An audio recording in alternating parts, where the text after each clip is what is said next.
Merawat Kijang sekarat, nenek buta disiksa warga. Tapi saat nyawanya terancam, cahaya emas menghukum pelaku.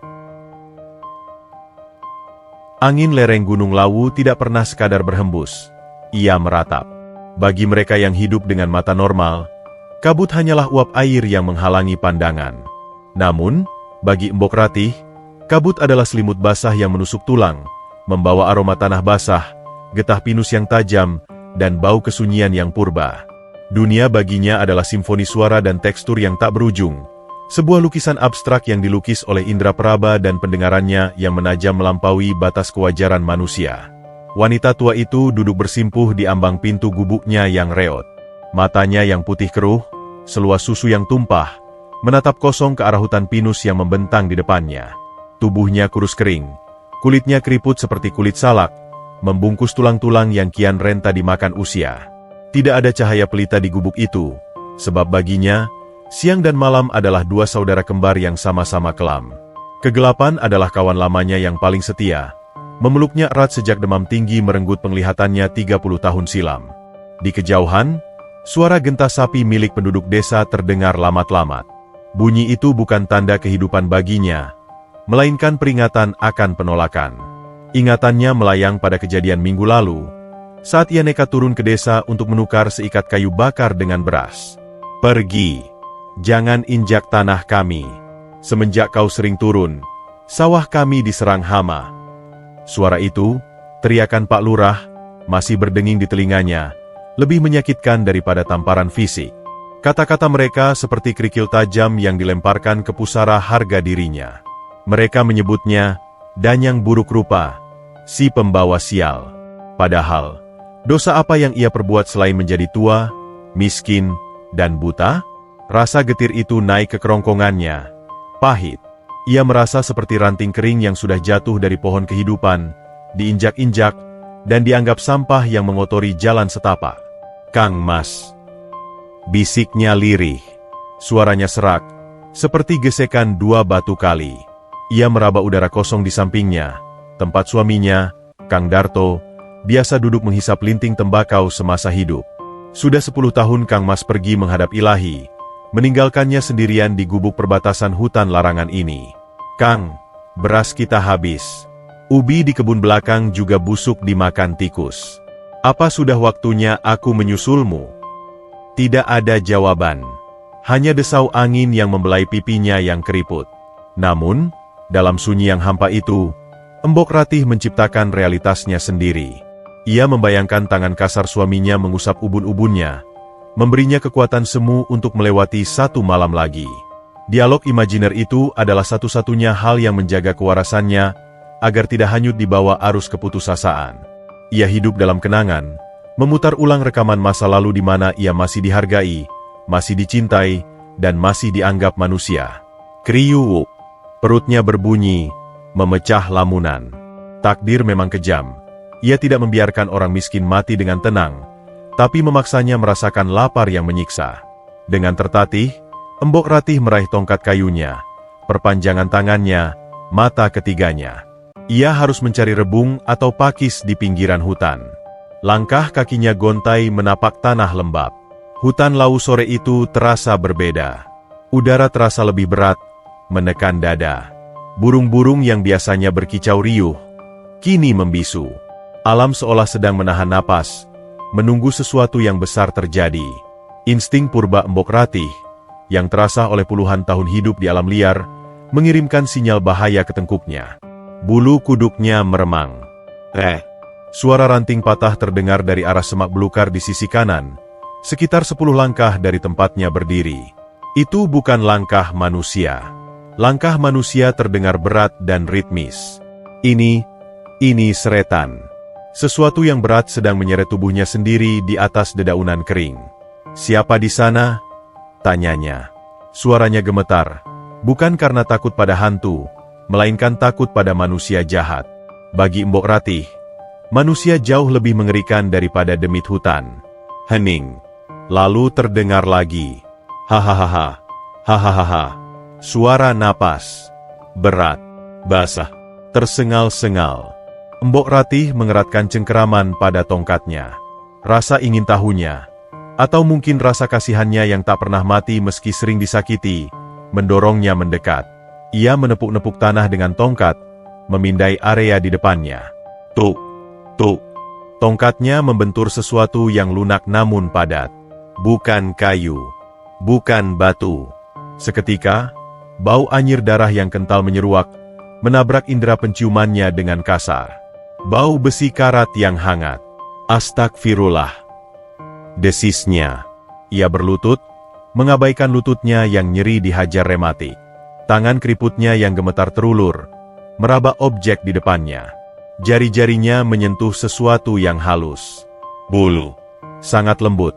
Lebih lembut dari sutra jarik pengantinnya dulu. Namun, di antara kelembutan itu, ada cairan lengket yang hangat dan membasahi jemarinya. Darah. Banyak sekali darah. Makhluk itu mendengus pelan. Sebuah suara yang syarat akan penderitaan. Kriek. Suara itu mirip tangisan bayi, namun lebih dalam, menyayat hati siapapun yang mendengarnya. Tangan Mbok Ratih terus meraba, mencoba mengidentifikasi bentuk makhluk itu. Ada 4 kaki yang tertekuk lemah. Ada leher yang jenjang.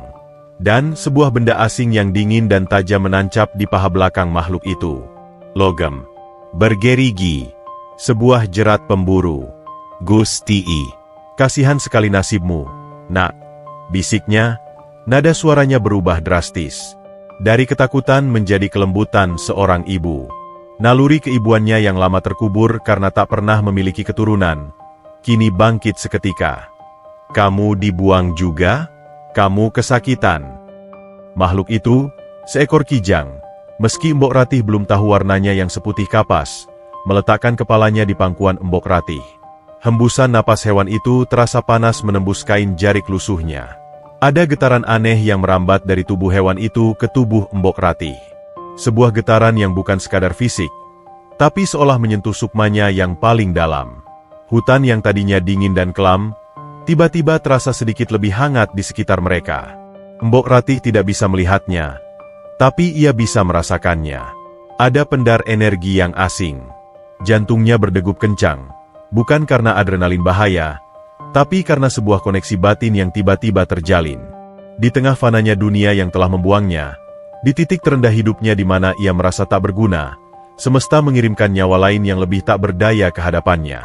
Bertahanlah, ucap Mbok Ratih tegas. Air mata tanpa sadar mengalir dari mata butanya, membasahi pipi yang kotor oleh debu. Mbok tidak punya apa-apa. Tapi Mbok tidak akan membiarkanmu mati sendirian di sini. Tidak seperti Mbok yang dibiarkan mati perlahan oleh orang-orang desa. Dengan sisa tenaga rentanya, Mbok Ratih mencoba mengangkat beban yang jauh melampaui kekuatannya. Ia tidak peduli jika pinggangnya patah. Ia tidak peduli jika malam akan segera menelan hutan dengan kegelapan total. Ia telah menemukan teman. Dan demi Tuhan, ia akan menyelamatkannya atau mati bersamanya dalam usaha itu. Angin kembali berhembus. Kali ini tidak lagi meratap, melainkan terdengar seperti bisikan doa yang mengiringi langkah tertatih seorang nenek buta yang memapah malaikat yang terluka menuju gubuk reyotnya. Perjalanan kembali ke gubuk yang biasanya hanya memakan waktu 10 menit. Malam itu terasa seperti mendaki gunung tanpa ujung. Napas Mbok Ratih memburu, beradu dengan suara jangkrik yang mulai ramai menguasai hutan. Tubuh rentanya dipaksa menjadi penopang bagi makhluk yang beratnya hampir menyamai bobot tubuhnya sendiri. Setiap langkah adalah pertaruhan. Tanah yang licin oleh embun sore seolah ingin menggelincirkannya, menjatuhkannya ke jurang keputusasaan. Namun, tangan keriputnya mencengkeram leher kijang itu dengan tenaga yang entah datang dari mana. Mungkin itu bukan tenaga otot, melainkan tenaga naluri, keinginan purba untuk tidak membiarkan nyawa lain melayang di hadapannya. Bruk! Mereka berdua ambruk begitu melewati ambang pintu gubuk. Aroma debu yang menahun di lantai tanah menyambut hidung Mbok Ratih, bercampur dengan bau amis darah yang kian menyengat. Kijang itu melenguh panjang. Suaranya lemah dan bergetar, menyiratkan rasa sakit yang tak terperi. Sabar, Le, sabar. Bisik Mbok Ratih.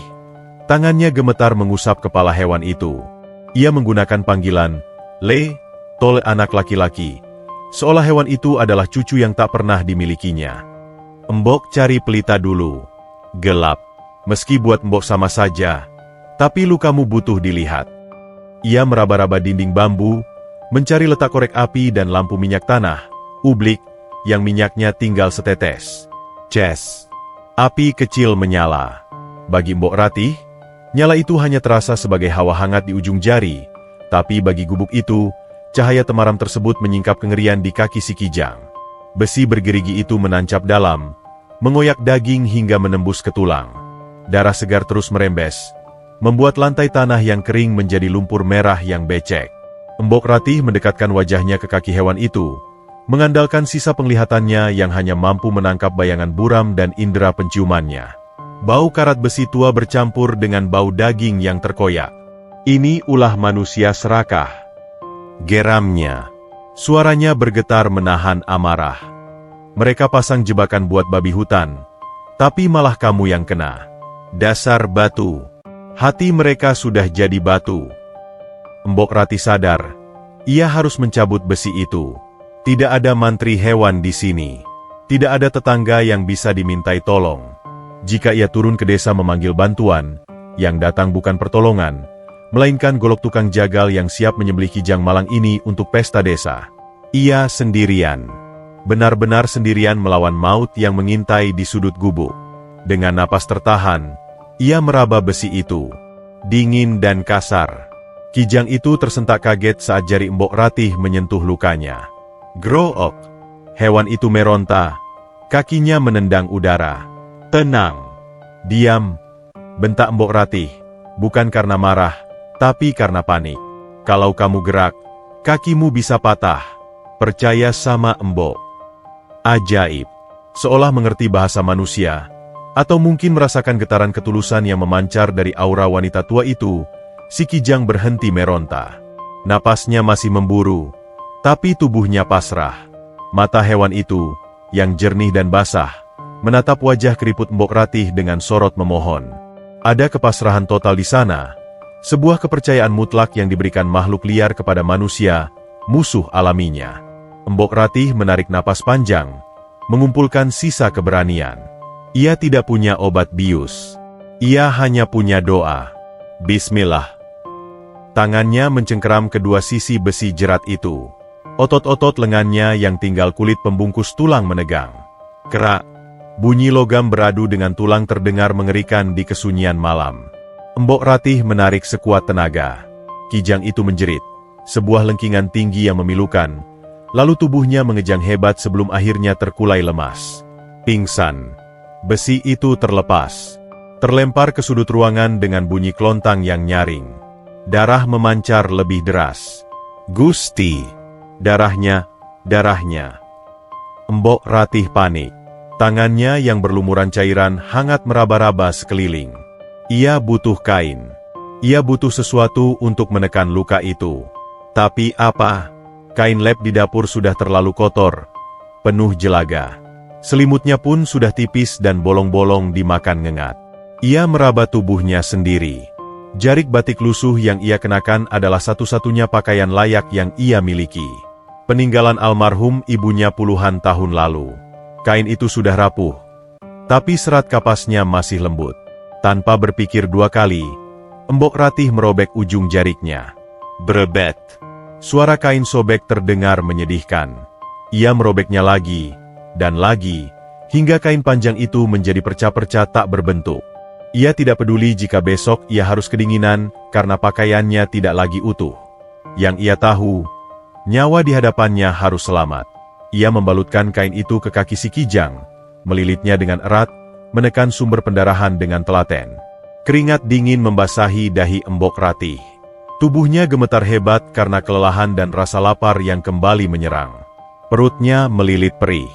Sejak pagi, hanya air putih yang mengisi lambungnya. Ia teringat pada periuk tanah di pojok dapur. Masih ada sisa nasi aking, nasi sisa yang dikeringkan, segenggam. Rencananya, itu untuk makan malamnya hari ini. Mbok Ratih bangkit dengan susah payah. Lututnya berbunyi kretek. Ia berjalan meraba-raba menuju dapur, menyalakan tungku kayu dengan sisa tenaga terakhir. Ia merebus nasi aking itu dengan air yang agak banyak. Bukan untuk dirinya. Kamu butuh tenaga, Le.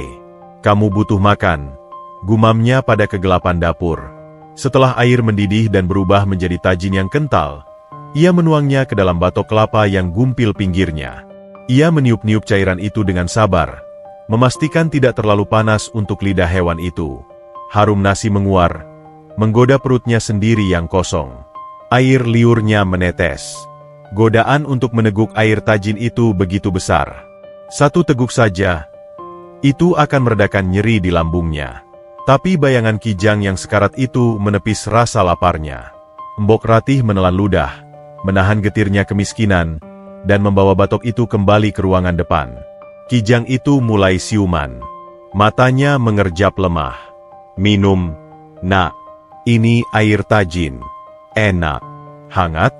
Bujuk Mbok Ratih sambil mengangkat kepala hewan itu ke pangkuannya. Dengan telaten, ia menyuapkan air tajin itu sedikit demi sedikit ke mulut si Kijang.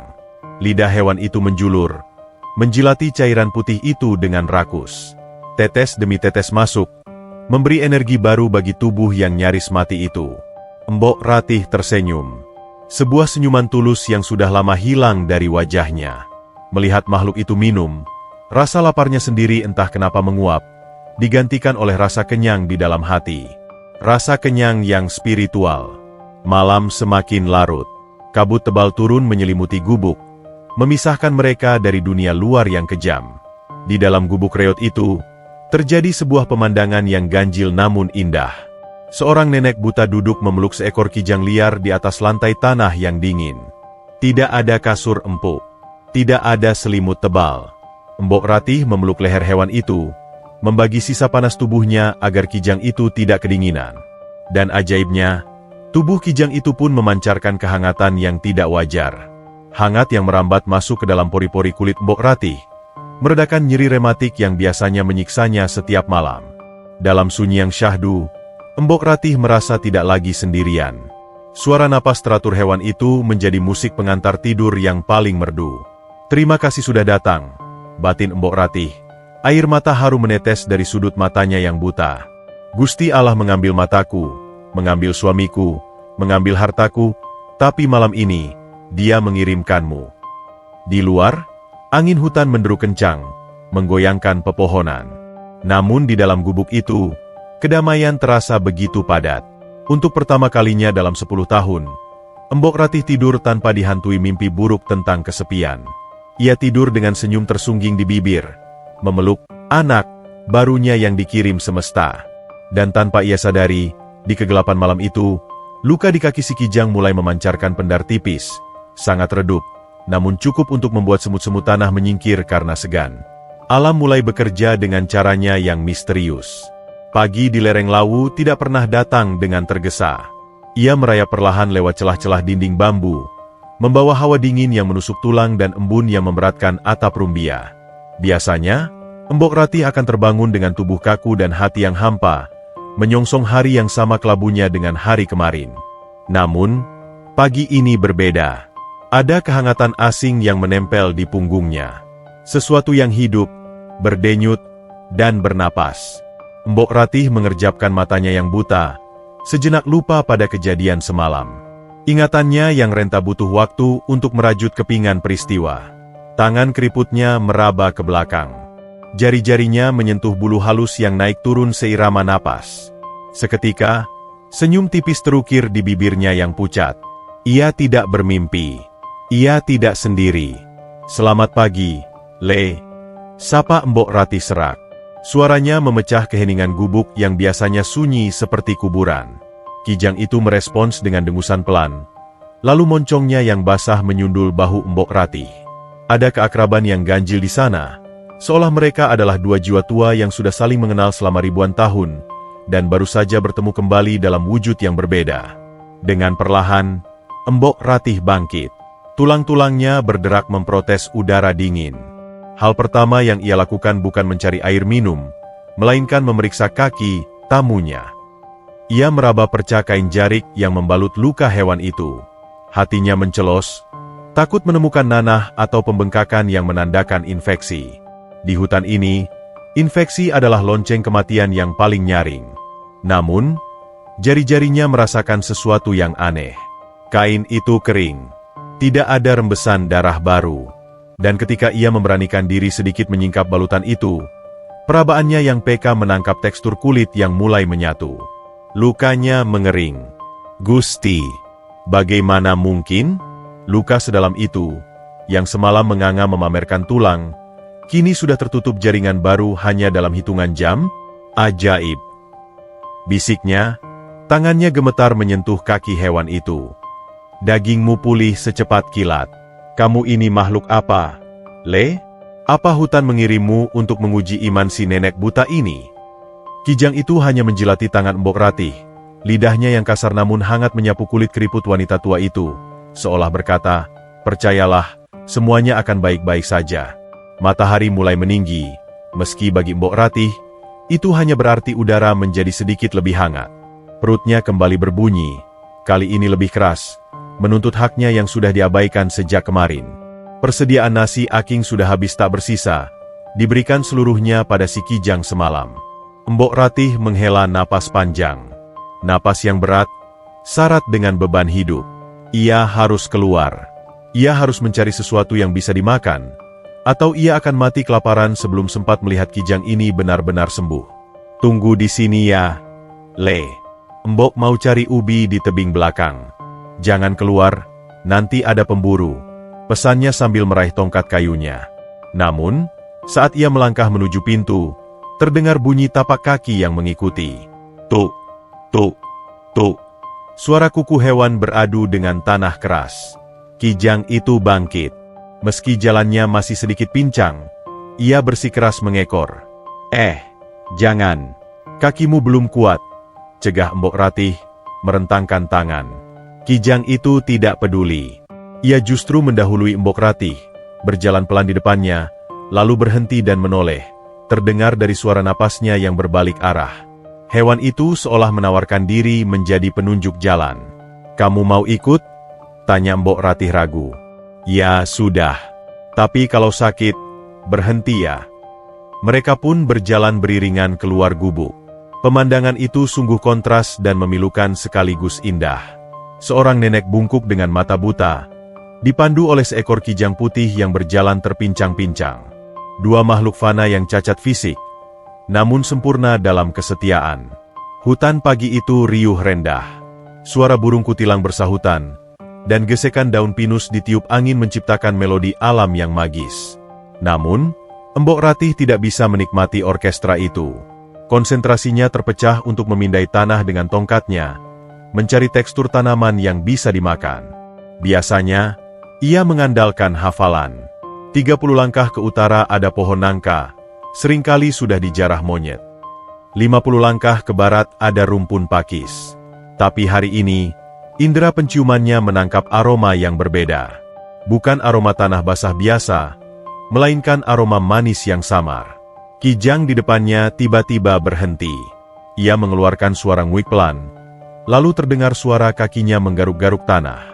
Srek, srek, srek. Apa itu? Le, ada ular. Mbok Ratih waspada. Tongkatnya terangkat siap memukul. Kijang itu mendekat, menggigit ujung kain baju Mbok Ratih dan menariknya pelan ke arah galian tanah itu. Mbok Ratih menurut, langkahnya ragu.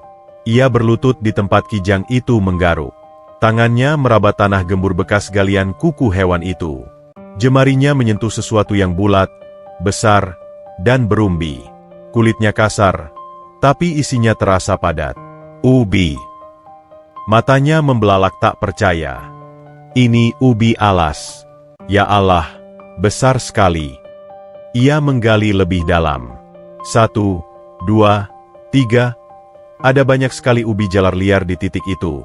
Padahal, seingat Mbok Ratih, area ini hanyalah tanah tandus berbatu yang tak pernah ditumbuhi apapun selain ilalang tajam. Selama 10 tahun ia mondar-mandir di sini, tak pernah sekalipun ia menemukan sumber makanan sebaik ini. Bagaimana kamu tahu ada ubi di sini? Tanyanya pada si Kijang. Hewan itu hanya menduselkan kepalanya ke dada Mbok Ratih. Seketika, sebuah pemahaman naluri merasuk ke dalam benak wanita tua itu. Hewan ini bukan sekadar binatang tersesat. Dia adalah mata baru bagi Mbok Ratih. Dia melihat apa yang tidak bisa dilihat mata manusia, dan dia mencium rezeki yang disembunyikan bumi. Dengan hati gembira yang membuncah, Embok Ratih mengumpulkan ubi-ubi itu ke dalam gendongan kainnya. Beban di punggungnya terasa berat, tapi hatinya seringan kapas. Hari ini mereka tidak akan kelaparan. Hari ini, dapur gubuknya akan mengepulkan asap, tanda kehidupan yang sudah lama redup. Terima kasih, Gusti. Terima kasih, Le. Ucapnya berulang-ulang, air mata bahagia membasahi pipinya yang kotor oleh tanah. Ia memutuskan memberi nama pada teman barunya itu. Sebuah nama yang muncul begitu saja di kepalanya, seperti bisikan angin yang lewat. Kencana, gumamnya. Namamu Kencana, karena bagiku, kamu lebih berharga dari emas permata. Kijang itu, Kencana, merespons dengan sebuah lompatan kecil yang riang, seolah menyetujui nama itu. Bulu putihnya yang terkena sinar matahari pagi memancarkan pendar tipis, sangat halus, hingga mata normal pun mungkin akan mengiranya sebagai fata morgana. Mereka pulang dengan kemenangan kecil. Bagi dunia luar, itu hanyalah beberapa butir ubi kotor. Tapi bagi Embok Ratih dan Kencana, itu adalah pesta raja-raja.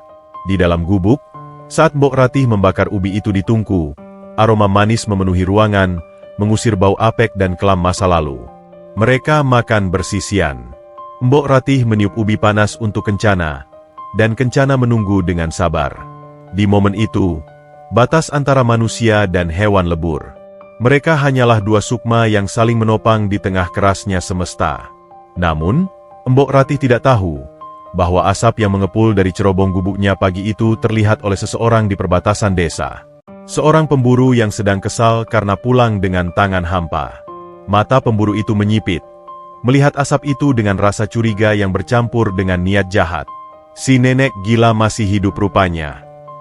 Gumam pemburu itu sambil meludah ke tanah. Dan sepertinya dia sedang memasak sesuatu yang enak. Dari mana dia dapat makanan? Angin membawa gema bahaya yang mulai mendekat. Namun di dalam gubuk, Embok Ratih dan Kencana masih terbuai dalam kedamaian sesaat yang rapuh. Fase keterasingan mereka telah berakhir, digantikan oleh fase ikatan batin yang kuat, namun juga menjadi awal dari badai fitnah yang akan segera menerjang. Waktu di lereng Gunung Lawu tidak dihitung dengan jam atau kalender, melainkan dengan pergeseran cahaya matahari dan ketebalan kabut. 7 hari sudah berlalu sejak malam penuh darah itu. Bagi dunia luar, 7 hari hanyalah kedipan mata yang fana. Namun bagi Embok Ratih, 7 hari ini adalah sebuah masa kehidupan baru yang penuh warna, meski matanya tetap melihat hitam pekat. Gubuk reot itu tidak lagi berbau kelam dan apek. Aroma anyir kesepian telah terusir oleh aroma kehidupan. Bau rumput segar yang dibawa Kencana, bau ubi bakar yang manis, dan yang paling penting, aroma harapan. Kencana telah pulih dengan kecepatan yang menentang akal sehat. Luka menganga yang seharusnya butuh waktu berbulan-bulan untuk menutup, kini hanya menyisakan garitan tipis berwarna merah muda di balik bulu putihnya yang lebat. Hewan itu kini bergerak lincah. Langkah kakinya tidak lagi menyeret, melainkan mengetuk tanah dengan irama yang gagah. Tuk, tuk, tuk. Suara itu menjadi musik paling menenangkan bagi Embok Ratih, tanda bahwa ia tidak sendiri. Pagi itu, rutinitas baru mereka dimulai. Embok Ratih bersiap mencari kayu bakar. Ia menyampirkan selendang lusuhnya, meraba tongkat, dan melangkah keluar. Ayo, Le. Jangan jauh-jauh, panggilnya lembut. Kencana tidak perlu dipanggil 2 kali. Kijang itu segera memposisikan dirinya di sisi kiri Embok Ratih. Bahu hewan itu menyentuh paha Embok Ratih, memberikan panduan arah tanpa perlu tali kekang. Ini adalah naluri yang tumbuh dari rasa terima kasih yang purba. Kencana menjadi mata bagi si buta, dan Embok Ratih menjadi suara bagi si bisu. Mereka menembus semak belukar. Setiap kali ada akar pohon yang menonjol keluar tanah dan berpotensi membuat Embok Ratih tersandung, Kencana akan berhenti mendadak, menghalangi langkah wanita tua itu dengan tubuhnya. Nguwik. Kencana memberi isyarat suara pendek. Embok Ratih paham. Ia akan meraba tanah dengan tongkatnya, menemukan rintangan itu, lalu tersenyum bangga. Pintar. Kamu pintar sekali, Le. Dulu Kang Mas Darto juga begini, selalu gandeng tangan Embok kalau lewat jalan berbatu, kenangnya. Suaranya bergetar menahan rindu. Namun kini rindu itu tidak lagi terasa getir. Ada teman bicara yang mendengarkan dengan takzim. Keanehan mulai terjadi saat mereka tiba di sebuah ceruk lembab di mana jamur kuping biasa tumbuh. Mbok Ratih sedang sibuk memetik jamur yang menempel di batang kayu lapuk, ketika tiba-tiba kencana gelisah. Telinga hewan itu berputar-putar layaknya radar, menangkap frekuensi yang luput dari pendengaran manusia. Grrrhh. Suara geraman rendah keluar dari tenggorokan kencana. Bukan geraman takut, tapi geraman peringatan. Bulu-bulu di tengkuknya berdiri tegak. Ada apa, Le? Mbok Ratih menghentikan kegiatannya. Tubuhnya menegang. Ada macan. Hening sejenak. Lalu terdengar suara langkah kaki manusia yang berat menginjak ranting kering. Jaraknya sekitar 50 meter. Tersembunyi di balik rimbunnya pakis haji. Itu Sarpin. Pria paruh baya dengan wajah bengis dan kulit terbakar matahari itu sedang mengendap-endap.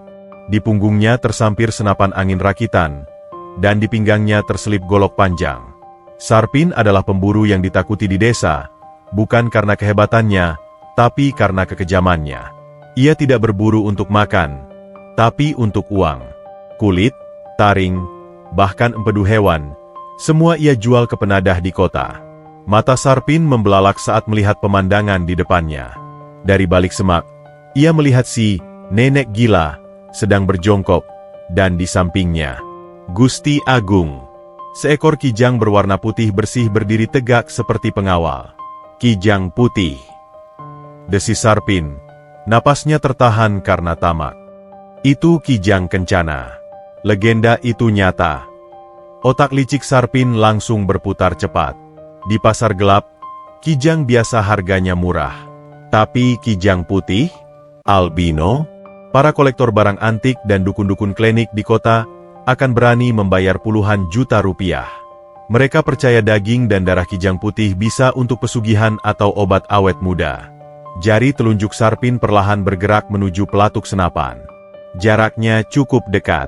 Satu tembakan di kepala, dan kijang itu akan rubuh. Uang kaget di depan mata. Ia membidik.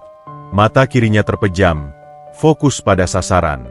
Namun, sebelum ia sempat menarik pelatuk, Kencana menoleh tajam tepat ke arah persembunyian Sarpin. Mata hewan itu. Sarpin bersumpah ia melihat mata itu menyala. Bukan pantulan cahaya biasa, tapi sebuah sorot emas yang magis dan mengintimidasi. Tatapan itu seolah menembus semak, menembus baju, dan mencengkeram jantung Sarpin yang hitam. Ada hawa dingin yang tiba-tiba menyergap tengkuk Sarpin. Angin hutan yang tadinya tenang, mendadak bertiup kencang ke arahnya, membawa debu yang masuk ke matanya. Setan alas! Umpat Sarpin pelan sambil mengucek matanya yang perih. Saat ia membuka mata kembali, bidikannya goyah. Dan yang lebih mengejutkan, kijang itu sudah tidak ada di posisi semula. Kencana telah bergerak cepat, mendorong tubuh Mbok Ratih masuk ke balik pohon besar. Duar. Jari Sarpin yang kaget tak sengaja menekan pelatuk. Peluru timah melesat, tapi hanya menghantam batang pohon tempat kijang itu tadi berdiri. Kulit pohon terkelupas, getah meleleh keluar. Astaga! Jerit Mbok Ratih. Ia menjatuhkan keranjang jamurnya. Suara letusan itu memekakan telinganya yang peka. Siapa itu? Jangan tembak. Kami manusia. Tubuh Mbok Ratih gemetar hebat. Trauma masa lalu kembali menghantuinya. Ingatan tentang orang-orang desa yang melempari rumahnya dengan batu, suara teriakan, suara benturan. Ketakutan itu menusuk tulang. Kencana tidak lari meninggalkan tuannya. Hewan itu justru berdiri di depan Mbok Ratih yang meringkuk, memasang badan. Kaki depannya menghentak tanah dengan keras. Boom! Getarannya terasa sampai ke kaki Sarpin. Sarpin tertegun. Kijang itu tidak takut padanya. Justru ia merasakan aura yang menekan, seolah hutan ini marah padanya. Nyalinya ciut seketika. Pemburu yang biasanya garang itu tiba-tiba merasa kecil di hadapan tatapan hewan itu. Sialan meleset. Gerutu Sarpin. Ia tahu ia kehilangan momen. Jika ia menembak lagi sekarang, resikonya terlalu besar. Hutan ini aneh. Dan kijang itu jelas bukan hewan sembarangan. Ia butuh rencana yang lebih matang. Ia butuh bantuan.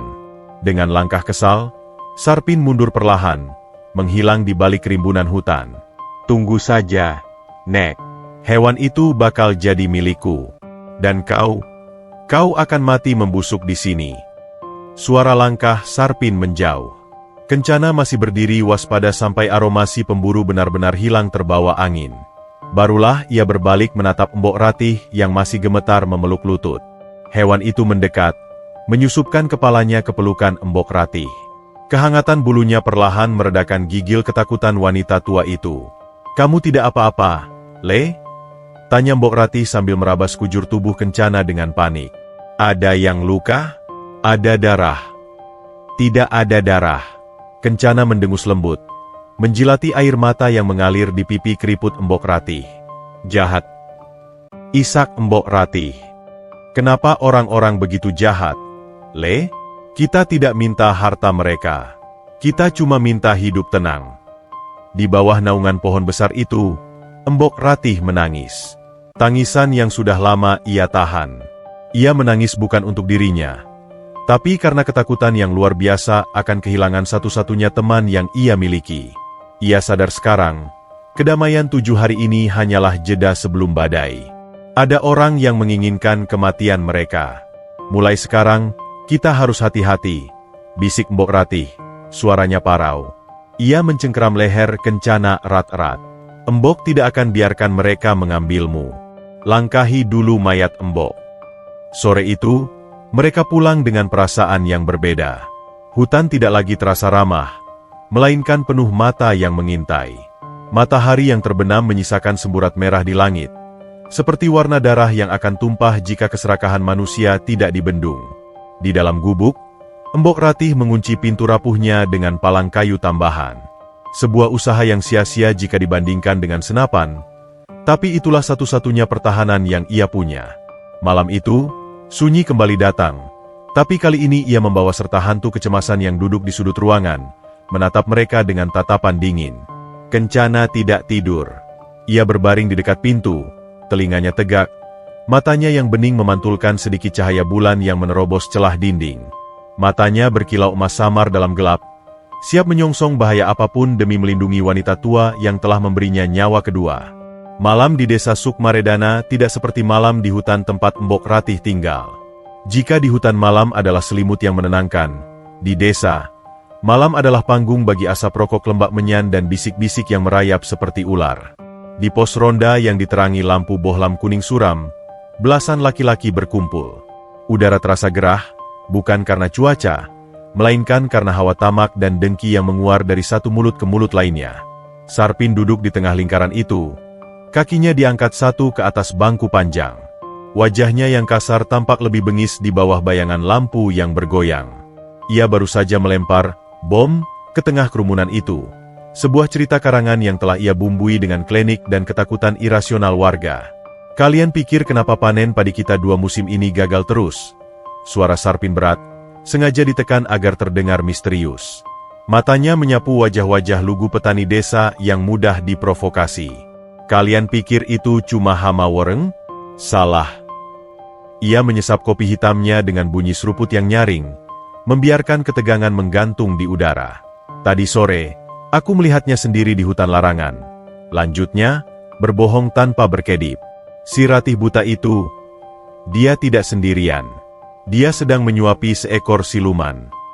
"Siluman?" tanya Pak RT, matanya membulat. "Maksudmu demit?" "Bukan sembarang demit, Pak RT. Itu siluman kijang putih." Sarpin mendesis, menekankan kata putih, seolah itu adalah warna kematian. Matanya merah menyala seperti bara api neraka. Dan tahu apa yang Ratih lakukan? Dia menyembah kaki hewan itu. Dia meminta kekayaan dengan menukar tumbal kesuburan tanah desa kita. Gumam kegelisahan meledak.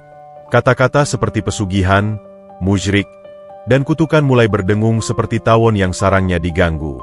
Warga desa yang selama ini hidup susah, yang sawahnya kering dan anaknya sering sakit-sakitan, dengan mudah mencari kambing hitam. Dan siapa target yang lebih mudah daripada seorang janda tua, buta, miskin, yang tinggal menyendiri di batas hutan? Pantas saja, sahut seorang pemuda pengangguran dengan nada berapi-api. Kemarin sapi Pak Kromo mati mendadak. Pasti dihisap darahnya sama siluman peliharaan si nenek sihir itu. Betul, kita harus usir dia, timpal yang lain. Sarpin menyeringai tipis di balik cangkir kopinya. Rencananya berhasil. Ia tidak perlu mengotori tangannya sendiri untuk menyingkirkan Embok Ratih. Biarkan amarah massa yang bekerja. Nanti, saat gubuk itu dikepung dan Embok Ratih diseret keluar, Sarpin akan menyelinap masuk dan mengambil kijang kencana itu. Di kepalanya, ia sudah membayangkan tumpukan uang merah yang akan ia dapatkan dari kolektor hewan langka di kota. Hatinya sudah membatu, tertutup oleh serakah yang tak berdasar. Sementara itu, jauh di atas lereng, di dalam gubuk bambu yang sunyi, Embok Ratih merasakan telinganya berdenging hebat. Nging. Ia mengusap telinga kanannya. Orang tua bilang, jika telinga berdenging di malam Jumat, ada orang yang sedang membicarakan keburukan kita. Tapi siapa yang mau membicarakan nenek bau tanah sepertinya? Perasaan Embok tidak enak. Le, bisiknya pada kegelapan. Kencana, yang sedang berbaring melipat kaki di samping dipan bambu, mengangkat kepalanya. Hewan itu merasakan kegelisahan tuannya. Bukan hanya itu, insting magisnya menangkap getaran negatif yang merambat dari arah desa di kaki gunung. Gelombang kebencian itu terasa seperti asap hitam yang mencoba naik ke atas bukit, mencekik leher hutan. Kencana bangkit, lalu berjalan mendekati Embok Ratih yang duduk termenung memegang tasbih tua peninggalan suaminya. Hewan itu meletakkan dagunya di paha Embok Ratih. "Kamu juga merasakannya?" tanya Embok Ratih. Jari-jarinya yang kasar membelai lembut antara kedua telinga kijang itu. Angin malam ini baunya anyir. Bau amarah. Embok Ratih teringat masa lalu. Dulu, saat matanya masih bisa melihat warna padi yang menguning, warga desa sangat ramah. Mereka sering bertukar sayur, saling sapa di jalan.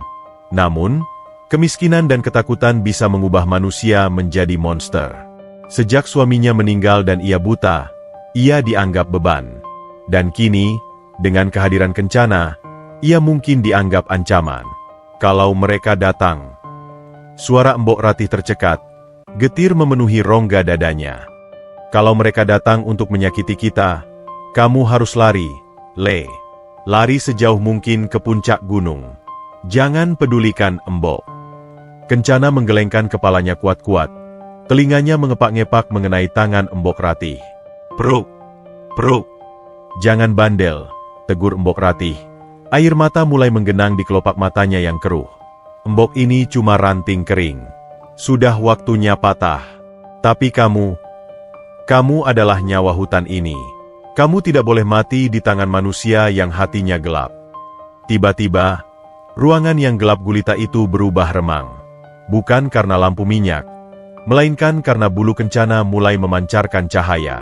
Pendar keemasan yang lembut menguar dari tubuhnya, menerangi wajah keriput Embok Ratih. Meskipun Embok Ratih tidak bisa melihat cahaya itu secara visual, ia merasakan kehangatan yang luar biasa menerpa wajahnya. Seperti sedang berjemur di bawah sinar matahari pagi yang paling sehat. Rasa takut yang tadi mencengkeram jantungnya perlahan luruh. Kencana sedang melakukan sesuatu, mentransfer ketenangan batinnya kepada Embok Ratih. Seolah hewan itu berkata, selama kita bersama, kegelapan tidak akan bisa menyentuh kita. Di desa, rapat liar itu berakhir dengan keputusan bulat yang mengerikan. Besok siang, setelah sholat Jumat, kita gerbek gubuk itu. Seru Pak RT, terhasut sepenuhnya oleh lidah Sarpin. Kita bakar sarang siluman itu jika dia tidak mau pergi. Setuju. Bakar. Usir. Teriakan, bakar, itu menggema, memantul di dinding-dinding rumah, terbang terbawa angin malam menuju hutan. Alam merespons ancaman itu. Di luar gubuk Embok Ratih, angin berubah menjadi badai kecil. Pohon-pohon pinus bergesekan keras, kriet-kriet, seolah sedang merintih kesakitan membayangkan apa yang akan terjadi esok hari. Burung hantu berteriak kuk, kuk, dengan nada yang tidak wajar, seperti memberi peringatan terakhir. Embok Ratih memeluk leher Kencana erat-erat. Ia tidak tahu apa yang direncanakan warga desa, Tapi nalurinya sebagai wanita yang sudah kenyang makan asam garam kehidupan memberitahunya bahwa waktu mereka tidak banyak. Ya Allah yang Maha Melihat. Doa Mbok Ratih lirih, bibirnya gemetar. Hamba tidak minta mata hamba dikembalikan. Hamba hanya minta, lindungilah makhluk tak berdosa ini. Jika harus ada yang dikorbankan, biarlah nyawa tua ini saja yang diambil. Di kejauhan, petir menyambar tanpa hujan. Glaar, cahaya kilat sesaat menerangi hutan yang mencekam, memperlihatkan siluet gubuk kecil yang berdiri rapuh di tengah kegelapan semesta yang luas. Di dalamnya, dua makhluk ciptaan Tuhan sedang saling menguatkan, bersiap menghadapi badai fitnah yang akan menghantam tembok pertahanan mereka yang terakhir. Sarpin, yang sedang berjalan pulang dengan senyum licik, tidak menyadari satu hal, hutan punya caranya sendiri untuk membalas dendam. Dan kijang putih yang ia incar, bukanlah sekadar hewan buruan yang bisa ia taklukkan dengan peluru timah atau api obor. Ia sedang bermain-main dengan kekuatan yang jauh lebih tua dari desa itu sendiri. Matahari tepat di atas ubun-ubun, memanggang atap rumbia gubuk hingga kering kerontang. Panas hari itu tidak wajar. Tidak ada angin yang berhembus, membuat udara di lereng lawu terasa diam dan mati. Hutan yang biasanya riuh oleh nyanyian serangga, kini membisu total.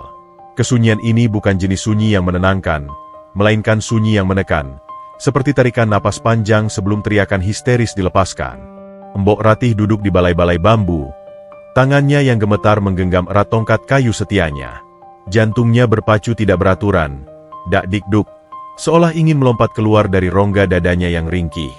Telinganya yang tajam menangkap getaran aneh dari tanah. Jauh di bawah sana, dari arah jalan setapak desa, terdengar suara gemuruh lamat-lamat. Bukan suara longsor, bukan suara air bah. Itu suara langkah kaki. Banyak kaki. Mereka datang, Le. Bisiknya, suaranya tercekat di tenggorokan yang kering. Kencana, yang sejak pagi gelisah mondar-mandir di dalam ruangan sempit itu, kini berdiri kaku di samping tuannya. Ekornya dikibaskan dengan gugup. Hewan itu menempelkan tubuhnya rapat-rapat ke kaki Mbok Ratih, seolah ingin menyalurkan kekuatan, atau mungkin meminta perlindungan. Mbok Ratih meraba wajah hewan itu. Air matanya menetes, jatuh membasahi bulu halus di antara kedua mata Kencana. Dengar Mbok baik-baik, ucap Mbok Ratih tegas, meski bibirnya gemetar. Ia mencengkeram bahu kijang itu. Kamu harus sembunyi. Masuk ke kolong dipan di kamar belakang. Tumpukan kayu bakar di sana cukup tinggi untuk menutupimu. Jangan keluar, apapun yang terjadi. Jangan bersuara. Mengerti? Kencana mendengus, menolak beranjak. Ia justru menggesekkan tanduk mudanya ke tangan Mbok Ratih. Jangan keras kepala, bentak Mbok Ratih, kali ini dengan nada tinggi yang dipaksakan. Rasa sayang membuatnya harus kejam. Kalau kamu tertangkap, mereka akan membunuhmu. Pergi. Sembunyi. Ia mendorong tubuh hewan itu sekuat tenaga ke arah kamar belakang. Kencana akhirnya mengalah. Dengan langkah berat dan tatapan sedih yang tak bisa dilihat Mbok Ratih, hewan itu mundur perlahan, masuk ke kegelapan ruang belakang, menyusup di antara tumpukan kayu jati tua dan dinding anyaman bambu. Sekarang, Mbok Ratih sendirian di ruang depan. Menunggu. Suara gemuruh itu semakin dekat. Kini terdengar jelas teriakan-teriakan manusia yang saling bersahutan. Suara itu kasar, parau, dan penuh amarah. Seperti dengung lebah yang siap menyengat. Mbok Ratih bisa membedakan suara-suara itu. Itu suara Pak Kromo yang dulu pernah ia pijat istrinya saat melahirkan. Itu suara Kang Tejo yang dulu sering ia beri ubi rebus saat masih kecil. Bagaimana bisa? Bagaimana bisa orang-orang yang dulu ia kenal, kini datang dengan derap langkah yang membawa maut? Boom! Sebuah batu besar menghantam dinding gubuk. Anyaman bambu yang sudah lapuk itu berderak ngeri. Debu berjatuhan menimpa kepala Mbok Ratih. Keluar kau, dukun siluman! Teriakan itu milik Sarpin. Suaranya melengking tajam, menembus dinding, menusuk langsung ke ulu hati Mbok Ratih. Keluar atau kami bakar gubuk sialan ini! Timpal suara lain, diikuti sorak-sorai massa yang seperti kerasukan. Mbok Ratih menarik napas panjang. Ia membetulkan letak selendang lusuhnya. Dengan sisa-sisa martabat yang ia miliki sebagai manusia, ia berdiri. Kakinya goyah, lututnya nyaris menyerah, tapi ia memaksakan diri. Ia tidak akan mati bersembunyi seperti tikus. Ia tidak mencuri. Ia tidak menyakiti siapapun. Langkah kakinya terseret mendekati pintu. Tangan keriputnya membuka palang kayu dengan perlahan. Krieet. Pintu terbuka. Cahaya matahari yang menyilaukan dan hawa panas langsung menerpa wajahnya. Di hadapannya, meski ia tak bisa melihat, berdiri puluhan warga desa dengan wajah merah padam. Mereka membawa pentungan kayu, batu kali, dan obor yang sudah dinyalakan meski hari masih siang. Asap hitam dari obor bercampur dengan bau keringat asin dan aroma kebencian yang pekat. Begitu sosok Renta Mbok Ratih muncul di ambang pintu, kerumunan itu mendadak hening sejenak. Mungkin ada sedikit rasa kemanusiaan yang tersisa saat melihat betapa kecil dan rapuhnya musuh mereka ini. Seorang nenek buta dengan punggung bungkuk dan pakaian penuh tambalan. Namun, Sarpin tidak membiarkan keraguan itu tumbuh. "Lihat!" teriak Sarpin sambil menuding wajah Mbok Ratih dengan goloknya. "Lihat wajahnya, pucat seperti mayat. Itu karena dia memberikan darahnya untuk siluman." "Astagfirullah." Mbok Ratih bergumam. Suaranya lirih namun terdengar jelas di keheningan itu. "Nak Sarpin, Pak Kromo, apa salah Simbok? Kenapa kalian bawa pentungan ke rumah janda tua ini? Jangan berlagak suci," hardik Pak RT yang sudah terhasut. "Sawah kami kering, sapi kami mati. Itu semua gara-gara kamu memelihara pesugihan di sini. Di mana siluman itu kau sembunyikan?" "Tidak ada siluman, Pak." Mbok Ratih mencoba menjelaskan. Air mata mengalir dari mata butanya yang berwarna susu. "Yang ada di sini cuma Simbok. Sendirian. Sepi. Seperti biasa." "Bohong," potong Sarpin. Ia melangkah maju. Bau tembakau dan alkohol murahan dari napasnya tercium jelas oleh hidung Mbok Ratih. "Aku melihatnya. Kijang putih itu. Serahkan padaku, atau kau yang akan kami arak keliling kampung." "Demi Allah, Sarpin." Mbok Ratih merentangkan kedua tangannya, menghalangi pintu masuk dengan tubuh ringkihnya. Ia menjadi perisai hidup bagi kencana yang bersembunyi di belakang.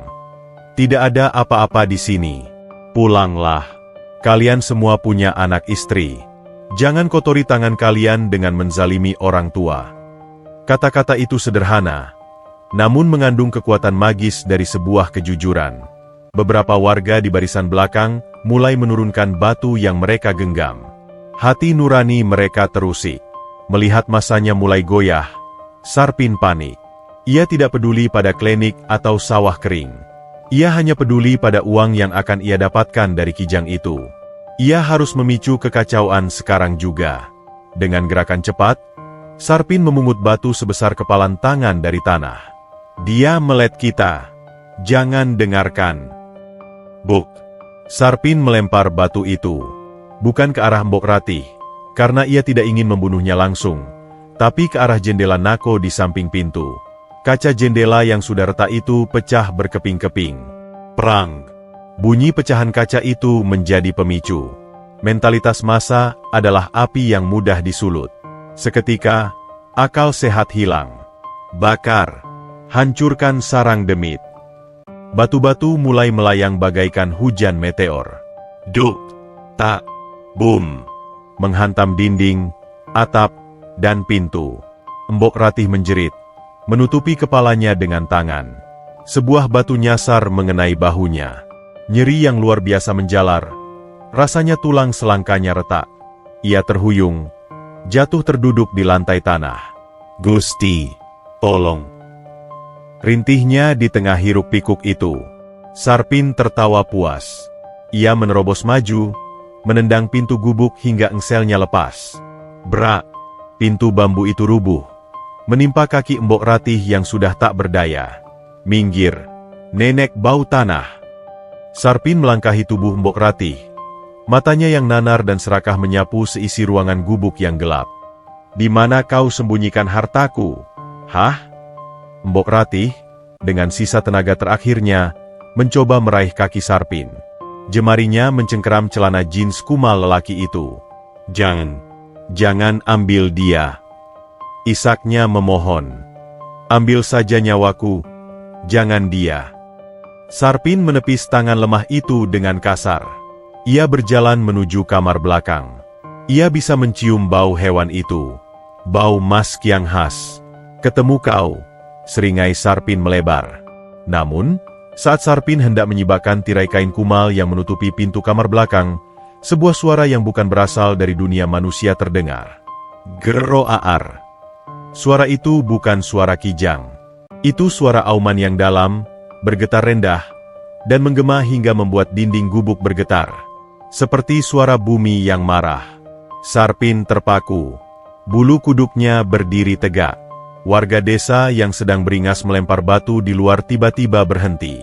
Hening. Dari balik tirai gelap itu, perlahan muncul sepasang mata. Bukan mata Kijang yang lembut seperti telaga, melainkan sepasang mata emas yang menyala terang, dengan pupil vertikal yang tajam. Cahaya dari mata itu begitu kuat hingga menembus kain tirai, menyinari ruangan yang kelam itu dengan pendar keemasan yang menyilaukan. Sarpin mundur selangkah, kakinya gemetar. Naluri pemburunya berteriak, "Lari!" Tapi kakinya seperti dipaku ke tanah. Di lantai, Embok Ratih yang kesakitan merasakan perubahan atmosfer yang drastis. Udara menjadi dingin, berbau ozon seperti sesudah petir menyambar. Ia tahu, Kencana sudah tidak lagi bersembunyi. Malaikat pelindungnya telah menampakkan wujud kemarahannya. Waktu seakan berhenti berdetak di dalam gubuk yang setengah hancur itu. Debu-debu bekas reruntuhan dinding bambu melayang diam di udara, tertahan oleh tekanan atmosfer yang tiba-tiba memberak. Gema auman purba tadi masih menyisakan getaran di lantai tanah, merambat naik melalui kaki Sarpin hingga membuat lututnya beradu satu sama lain. Tak. Sarpin, si pemburu yang biasanya tak kenal takut, kini berdiri mematung. Keringat dingin sebesar biji jagung meluncur deras di pelipisnya. Nalurinya berteriak untuk lari, namun kakinya seolah telah tumbuh akar, memaksanya menyaksikan apa yang akan keluar dari balik tirai kain lusuh itu. Kain penutup pintu kamar belakang itu tersibak perlahan, bukan oleh angin, melainkan oleh aura panas yang mendesak keluar. Dan muncullah dia. Itu bukan lagi Kijang Pincang yang Sarpin lihat seminggu lalu. Makhluk yang berdiri di sana memiliki postur yang agung. Kepalanya nyaris menyentuh langit-langit gubuk yang rendah. Bulu putihnya tidak lagi sekadar putih, melainkan bercahaya, memancarkan pendar perak yang menyilaukan mata. Namun, yang paling mengerikan sekaligus memukau adalah tanduknya. Tanduk itu bercabang-cabang rumit, menjulang gagah laksana mahkota Raja Rimba, dan warnanya emas. Bukan warna kuning ket, melainkan emas cair yang berpijar, seolah ada api suci yang mengalir di dalam pembuluh tanduk itu. "Setan?" desis Sarpin, suaranya tercekat. Matanya yang tamak melebar. Namun kali ini bukan karena nafsu ingin memiliki, melainkan karena teror murni. Kencana tidak menyerang. Ia hanya melangkah maju. Satu langkah pelan. Dum!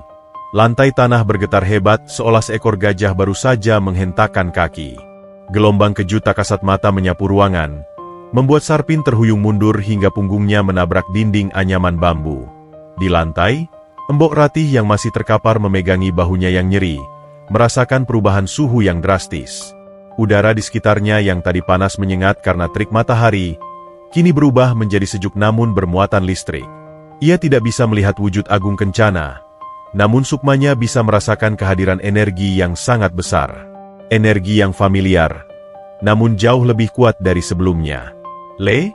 panggil Embok Ratih lirih. Tangannya menggapai-gapai udara. "Kamu jangan keluar. Lari, Le." Sarpin bawa golok. Mendengar suara tuannya yang kesakitan, Kencana menundukkan kepalanya sedikit. Mata emasnya yang menyala beralih menatap Embok Ratih sejenak, penuh kasih sayang, sebelum kembali menatap Sarpin dengan sorot yang berubah drastis, murka. Sarpin merasakan tatapan itu membakar kulitnya. Ia merasa telanjang, seolah seluruh dosa-dosanya, setiap hewan yang ia bantai demi uang, setiap fitnah yang ia sebar, sedang dibaca dan ditimbang oleh makhluk di hadapannya. Rasa takut itu perlahan berubah menjadi kepanikan agresif.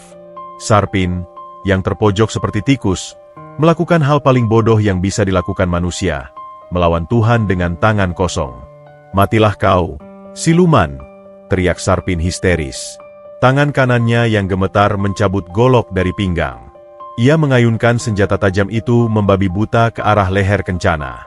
Terang, bunyi logam beradu dengan sesuatu yang keras memekakan telinga. Golok Sarpin tidak mengenai daging. Senjata itu terpental hebat saat menyentuh perisai cahaya tipis yang menyelimuti tubuh Kencana. Bilah golok itu patah jadi dua.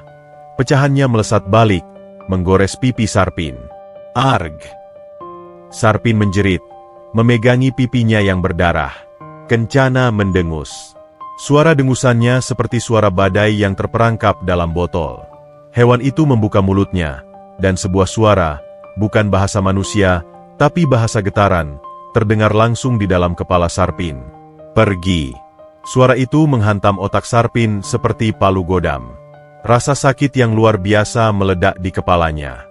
Telinganya berdenging kencang hingga ia kehilangan keseimbangan dan jatuh berlutut.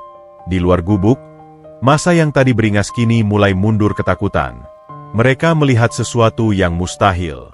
Dari celah-celah dinding gubuk dan atap rumbia yang bolong, sinar keemasan memancar keluar, menembus langit siang bolong.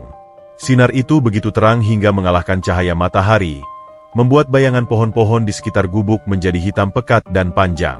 "Apa itu?" teriak Pak RT, menutup matanya silau. "Kebakaran! Gubuknya terbakar!" seru salah satu warga. "Bukan, itu bukan api, itu cahaya!" bantah yang lain, suaranya gemetar ketakutan. "Woos!" Angin ribut tiba-tiba turun dari puncak Gunung Lawu, berputar mengelilingi gubuk Mbok Ratih menjadi pusaran badai mini. Daun-daun kering, ranting, dan debu beterbangan, menciptakan dinding angin yang menghalangi siapapun untuk mendekat. Alam sedang melindungi anaknya. Di dalam pusat badai itu, Sarpin merangkak mundur dengan pantatnya, kakinya menendang-nendang tanah, mencoba menjauh dari Kencana yang terus melangkah mendekatinya. Cahaya dari tanduk Kencana semakin terang, semakin panas. Sarpin, yang seumur hidupnya memburu emas dan harta, kini mendapatkan apa yang ia inginkan. Ia melihat emas yang paling murni tepat di depan matanya. Namun, emas ini bukan untuk dinikmati. Emas ini membakar retinanya. "Ampun, ampun!" Sarpin merengek seperti bayi, air mata dan ingus bercampur darah di wajahnya yang bengis. "Aku tobat, jangan bunuh aku!" Kencana berhenti tepat satu jengkal di depan wajah Sarpin. Hewan itu menjejakkan kaki depannya ke tanah sekali lagi. Blar! Sebuah ledakan cahaya putih meletup. Sarpin menjerit panjang, sebuah teriakan kelam yang penuh penyesalan dan teror. Pandangannya memutih. Dunia menjadi kosong. Ia tidak bisa melihat apa-apa selain warna putih yang menyakitkan. Silau itu perlahan memudar, menyisakan Sarpin yang meringkuk di sudut ruangan sambil menutupi wajahnya dengan kedua tangan. Ia gemetar hebat, meracau kata-kata tak jelas. "Mataku gelap. Semuanya gelap." Rintih Sarpin. Ia membuka matanya, tapi pupilnya tidak lagi merespons cahaya. Ia buta. Sarpin telah kehilangan penglihatannya karena menatap langsung kemuliaan yang tak pantas dilihat oleh mata yang kotor. Kencana, yang kini cahayanya mulai meredup kembali ke wujud fisik biasa namun tetap berwibawa, membalikkan badan. Ia sama sekali tidak menyentuh Sarpin secara fisik. Tidak ada tandukan, tidak ada injakan. Hukuman alam sudah dijatuhkan. Si pemburu yang mengandalkan matanya untuk membidik nyawa, kini diambil penglihatannya. Karma tunai. Hewan itu berjalan mendekati Mbok Ratih yang masih terisak di lantai. Dengan kelembutan yang kontras, Kencana berlutut. Ia menyundul pelan tangan Mbok Ratih, lalu menjilati bahu wanita tua itu yang memar terkena batu. Mbok Ratih, yang mendengar teriakan Sarpin dan merasakan ledakan energi tadi, meraba wajah Kencana dengan panik. "Le, kamu masih utuh?" "Sarpin." "Sarpin kenapa?" tanya Mbok Ratih bingung. Kencana menjawab dengan suara nguik pelan yang manja, seolah berkata, "Aku di sini. Tidak ada yang terluka." Di luar, badai angin mereda seketika. Hening kembali memeluk hutan. Warga desa yang ketakutan masih berdiri kaku di kejauhan, tidak berani mendekat, namun juga terlalu penasaran untuk pergi. Mereka menunggu. Lalu, pintu gubuk yang tadi rusak ditendang Sarpin, kini terbuka lebar. Bukan mayat Mbok Ratih yang mereka lihat. Bukan pula monster siluman yang menyeramkan. Yang keluar dari gubuk itu adalah Sarpin. Ia merangkak keluar dengan menyedihkan, meraba-raba tanah, menabrak tiang pintu, lalu jatuh tersungkur ke tanah berdebu. "Tolong, gelap, tolong aku." Sarpin menangis. Tangannya menggapai-gapai kaki warga desa. Ada cahaya. Panas. Mataku buta. Warga desa mundur serentak. Ngeri melihat kondisi Sarpin yang seperti orang gila. Mata pria itu melotot kosong. Persis seperti mata Mbok Ratih yang selama ini mereka hina. Di belakang Sarpin, di ambang pintu gubuk yang gelap, mereka melihat sepasang mata binatang yang memantulkan cahaya dari dalam kegelapan. Sepasang mata yang menatap mereka satu persatu dengan peringatan dingin. Lalu mata itu menghilang, mundur kembali ke dalam pelukan bayangan, menjaga tuannya yang suci dari tangan-tangan kotor dunia. Siang itu, di lereng Lawu, sebuah legenda baru lahir. Legenda tentang kebutaan yang menukar tempat, tentang mata hati yang menang melawan mata duniawi, dan tentang gubuk reot yang dijaga oleh kekuatan yang tidak bisa ditembus oleh api maupun besi. Debu yang mengepul akibat kebrutalan masa perlahan mengendap kembali ke tanah, seiring dengan langkah kaki warga desa yang menjauh dengan tergesa-gesa. Tidak ada lagi sorak-sorai, tidak ada lagi teriakan, "Bakar!"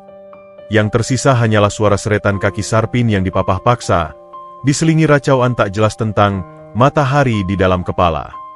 Rombongan manusia itu menuruni jalan setapak bukit seperti barisan semut yang sarangnya baru saja disiram air panas. Kacau, panik, dan kehilangan arah. Hutan lereng Lawu kembali sunyi. Namun, kesunyian kali ini terasa berbeda. Jika sebelumnya sunyi itu dingin dan hampa, kini sunyi itu terasa tebal dan sakral. Alam seolah baru saja menegakkan benang basah, menunjukkan siapa yang sebenarnya berkuasa di tanah ini. Di dalam gubuk yang pintunya telah hancur, Mbok Ratih masih duduk bersimpuh di lantai tanah.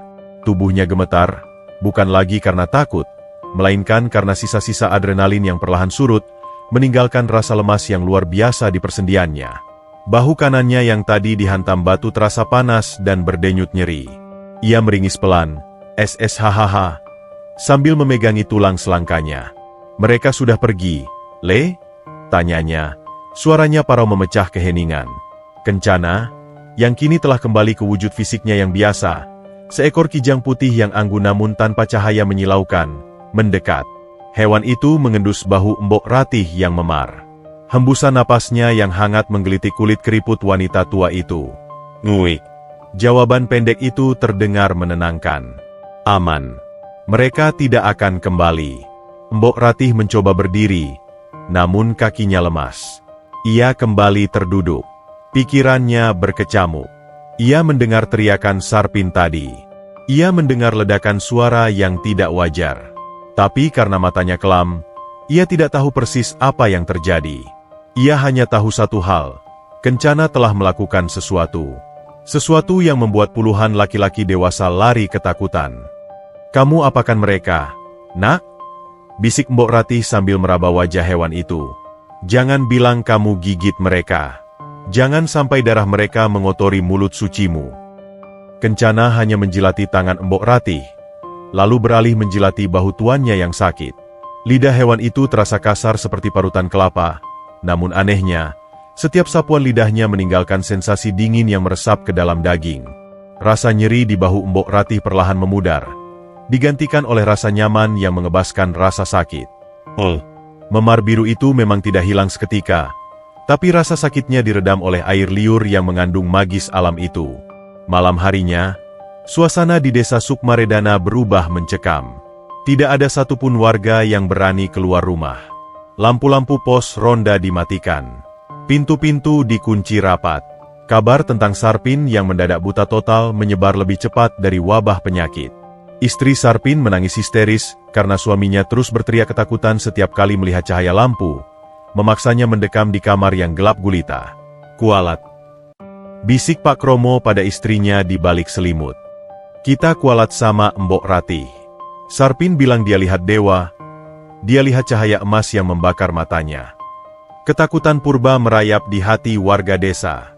Mereka sadar, mereka telah mengusik seseorang yang dilindungi oleh Sing Baureksa, penjaga Gunung Lawu.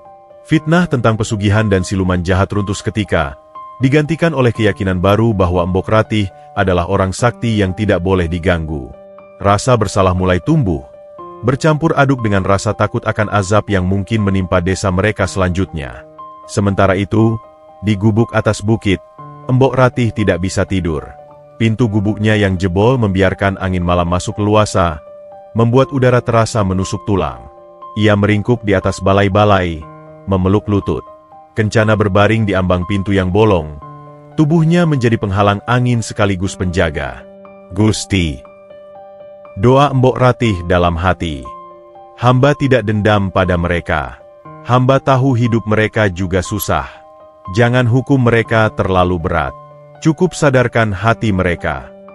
Keesokan paginya, saat kabut tipis masih menyelimuti tanah, Mbok Ratih dikejutkan oleh suara langkah kaki yang ragu-ragu di halaman gubuknya. Pesek, pesek.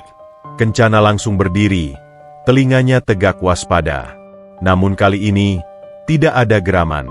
Hewan itu hanya diam, mengamati. Assalamualaikum, Mbok. Suara itu terdengar gemetar. Itu suara Pak Kromo. Mbok Ratih bangkit perlahan, membetulkan letak selendangnya. Waalaikumsalam. Siapa itu? Nak Kromo. Inggih, Mbok. Di halaman, Pak Kromo berdiri dengan wajah pucat. Ia tidak berani melangkah lebih dekat dari jarak 10 meter. Matanya menatap ngeri pada Kencana yang berdiri gagah di samping Mbok Ratih. Kijang itu menatapnya dengan sorot mata yang tajam, seolah sedang menimbang dosa-dosanya. Di tangan Pak Kromo, ada sebuah bungkusan daun pisang dan seikat kayu bakar jati yang bagus. Ada apa, Nak? Mau usir Simbok lagi? Tanya Mbok Ratih tenang. Tidak ada nada marah dalam suaranya, hanya nada getir yang menyayat hati. Pak Kromo langsung berlutut di tanah basah. Air matanya menetes. Rasa malunya tumpah ruah mendengar suara lembut wanita tua yang kemarin nyaris ia lempari batu. Mboten, Mbok, ampun. Isak Pak Kromo. Kula, saya minta maaf. Warga desa minta maaf. Kami hilaf. Kami termakan omongan Sarpin. Ia meletakkan bungkusan itu di tanah, lalu mendorongnya pelan ke depan. Ini ada sedikit nasi hangat sama lauk, Mbok. Istri saya yang masak. Sama kayu bakar buat ganti pintu yang rusak. Tolong diterima. Tolong jangan kutuk desa kami, Mbok. Anak saya masih kecil. Mbok Ratih tertegun. Kutuk? Sejak kapan ia bisa mengutuk? Ia hanyalah nenek buta yang tak berdaya. Namun ia sadar, kejadian kemarin telah mengubah pandangan mereka. Mereka kini melihatnya bukan sebagai sampah, tapi sebagai sosok yang menakutkan. Mbok Ratih tersenyum tipis. Ia meraba tongkatnya, melangkah pelan mendekati Pak Kromo. Kencana menggeram rendah, tapi Mbok Ratih menepuk lehernya. Tenang, Nak Kromo, ucap Mbok Ratih lembut. Simbok tidak pernah mengutuk siapapun. Gusti Allah itu maha adil. Dia yang mengatur segalanya. Simbok sudah maafkan kalian sejak kemarin. Pak Kromo mendongak, menatap wajah keriput itu. Tidak ada kebencian di sana. Hanya ada kedamaian yang aneh, seolah wajah itu bercahaya, atau mungkin itu hanya pantulan sinar pagi. Terima kasih, Mbok. Terima kasih. Pak Kromo mencium tangan keriput Mbok Ratih, lalu buru-buru pamit mundur, masih dengan sikap menyembah-nyembah, seolah baru saja menghadap ratu. Sepeninggal Pak Kromo, Mbok Ratih meraba bungkusan daun pisang itu. Masih hangat. Baunya harum nasi putih pulen dan ikan asin goreng. Sudah berapa tahun ia tidak mencium bau makanan seenak ini? Rezeki. Le. Gumamnya pada Kencana. Lihat, kejahatan dibalas kebaikan, akhirnya jadi buah manis. Hari itu menjadi titik balik. Siang harinya, dua pemuda desa datang membawa anyaman bambu baru untuk memperbaiki pintu. Mereka bekerja dalam diam, tidak berani menatap mata Kencana yang mengawasi mereka dari sudut ruangan. Sore harinya, Seorang ibu-ibu menaruh sekeranjang sayuran di depan halaman lalu lari terbirit-birit. Gubuk reot yang dulu dihindari karena dianggap sial, kini menjadi tempat keramat yang disegani. Warga desa memberi upeti bukan karena cinta, tapi karena rasa takut akan klinik dan karma. Mbok Ratih menerima semua itu dengan hati hampa yang perlahan terisi. Ia tahu ini bukan karena dirinya. Ini karena Kencana. Hewan ini telah mengangkat derajatnya dengan cara yang tak terduga. Namun, di balik limpahan makanan yang tiba-tiba datang, Mbok Ratih merasakan kesedihan baru. Interaksi manusia kini terasa berjarak. Tidak ada lagi sapaan tulus. Yang ada hanya ketakutan. Ia tidak lagi dibuang, tapi ia kini diasingkan dalam strata yang berbeda. Ia menjadi mitos hidup. Kita sekarang punya banyak makanan. Bisik Mbok Ratih saat malam turun, membelai bulu Kencana yang lembut. Tapi kenapa rasanya makin sepi ya? Kencana merebahkan kepalanya di pangkuan Mbok Ratih. Di luar, kunang-kunang mulai bermunculan. Jumlahnya ratusan, jauh lebih banyak dari biasanya. Mereka terbang mengelilingi gubuk, menciptakan pagar cahaya alami. Alam sedang merayakan kemenangan mereka, meski hati manusianya masih perlu waktu untuk benar-benar pulih. Di kejauhan, lolongan serigala terdengar membelah langit malam. Oh! Suara itu bukan ancaman, melainkan penghormatan. Hutan Lawu kini mengakui siapa rajanya, dan siapa ibu surinya. Musim kemarau panjang tahun itu adalah salah satu yang terburuk dalam sejarah desa Sukmaredana. Sawah-sawah di kaki bukit merekah. Tanahnya pecah-pecah seperti kulit tumit yang kering. Padi yang baru ditanam mati muda, berubah warna menjadi jerami coklat sebelum sempat berbulir. Sungai desa menyusut drastis, menyisakan bebatuan berlumut yang kini terpanggang matahari. Warga desa mulai panik. Bayang-bayang paceklik, kelaparan, menghantui setiap dapur, membuat wajah-wajah mereka murung dan layu. Namun, anomali terjadi di perbatasan hutan lindung, tepatnya di radius 100 meter mengelilingi gubuk Mbok Ratih. Di sana, hukum alam seolah dibelokkan. Tanah yang dulunya gersang, berbatu, dan hanya ditumbuhi ilalang tajam, kini bermetamorfosis menjadi hamparan hijau yang menyejukkan mata. Pagi itu, Mbok Ratih terbangun bukan karena kokok ayam hutan, melainkan karena aroma yang menyergap indera penciumannya. Wangi itu begitu kuat, manis, dan segar. Campuran antara aroma bunga sedap malam, manisnya buah nangka yang matang, dan uap tanah basah yang subur. Baunya wangi sekali. Gumam Mbok Ratih sambil mengucek matanya yang buta. Apa aku sudah mati dan masuk surga? Ia meraba sisi dipan. Kosong. Kencana, panggilnya. Terdengar bunyi cipratan air yang riang dari arah halaman belakang. Mbok Ratih meraih tongkatnya, melangkah keluar dengan hati-hati. Udara di sekitar gubuk terasa lembab dan sejuk, sangat kontras dengan hawa panas kering yang memanggang desa di bawah sana. Begitu kakinya menyentuh tanah halaman belakang, ia merasakan sensasi aneh. Tanahnya empuk, gembur, dan dingin. Rumput tebal setinggi mata kaki menggelitik telapak kakinya yang telanjang. Mbok Ratih berjongkok, tangannya meraba-raba. Jemarinya menyentuh batang-batang tanaman yang gemuk dan berair. Ada bayam yang daunnya selebar telapak tangan orang dewasa. Ada terong ungu yang kulitnya licin dan besar-besar. Dan ada tanaman merambat, mungkin labu atau timun, yang buahnya bergelantungan berat. Gusti Allah! Bisiknya, tangannya gemetar membelai sayuran-sayuran raksasa itu. Dari mana semua ini datang? Padahal tidak ada hujan setetes pun. Biurer.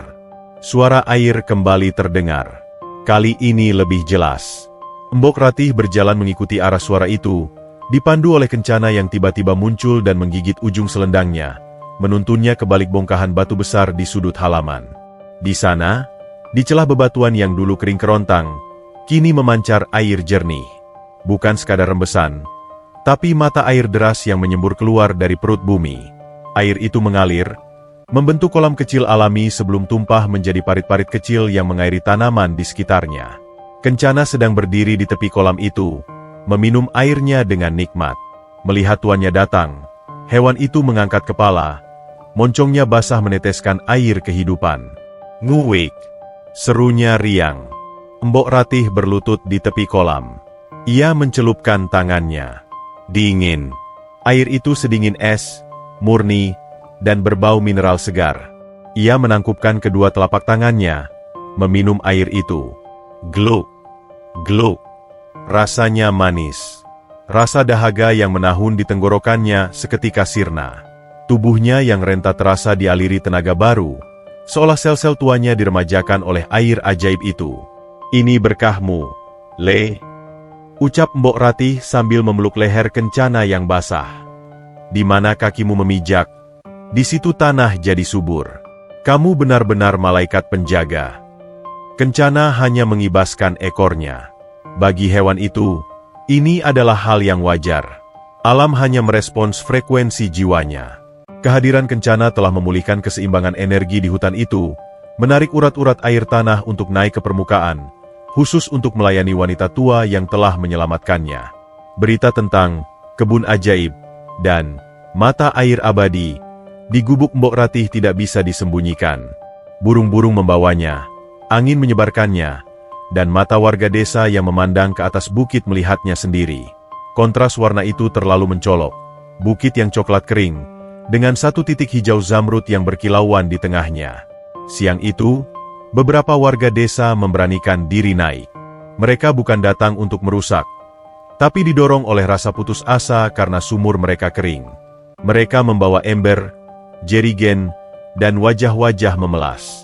Mbok Ratih sedang memanen labu air sebesar bantal saat mendengar langkah-langkah ragu di pagar halamannya. Assalamualaikum, Mbok Ratih. Suara itu milik Bulurah, wanita yang dulu paling jijik melihat Mbok Ratih turun ke pasar. Kini suaranya terdengar rendah dan penuh hormat. Waalaikumsalam, jawab Mbok Ratih tenang. Ia meletakkan labu itu. Siapa saja yang datang? Masuklah. Pagar simbok tidak dikunci.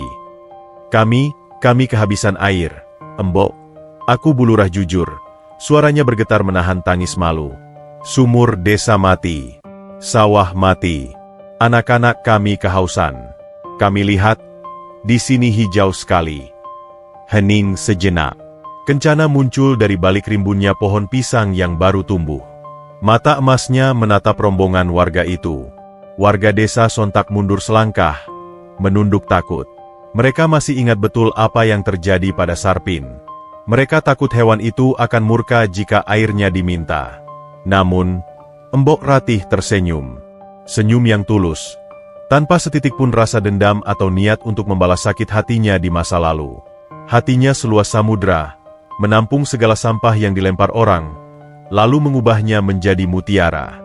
Air ini bukan punya simbok, kata Mbok Ratih lembut. Tangannya menunjuk ke arah mata air. Ini punya Gusti Allah. Simbok cuma numpang minum. Kalau kalian haus, ambillah. Ambil sebanyak yang kalian butuhkan. Bawa juga sayur-sayuran ini. Simbok tidak sanggup makan sendirian. Warga desa ternganga. Mereka mengharapkan penolakan, atau setidaknya cacian. Rasain kalian.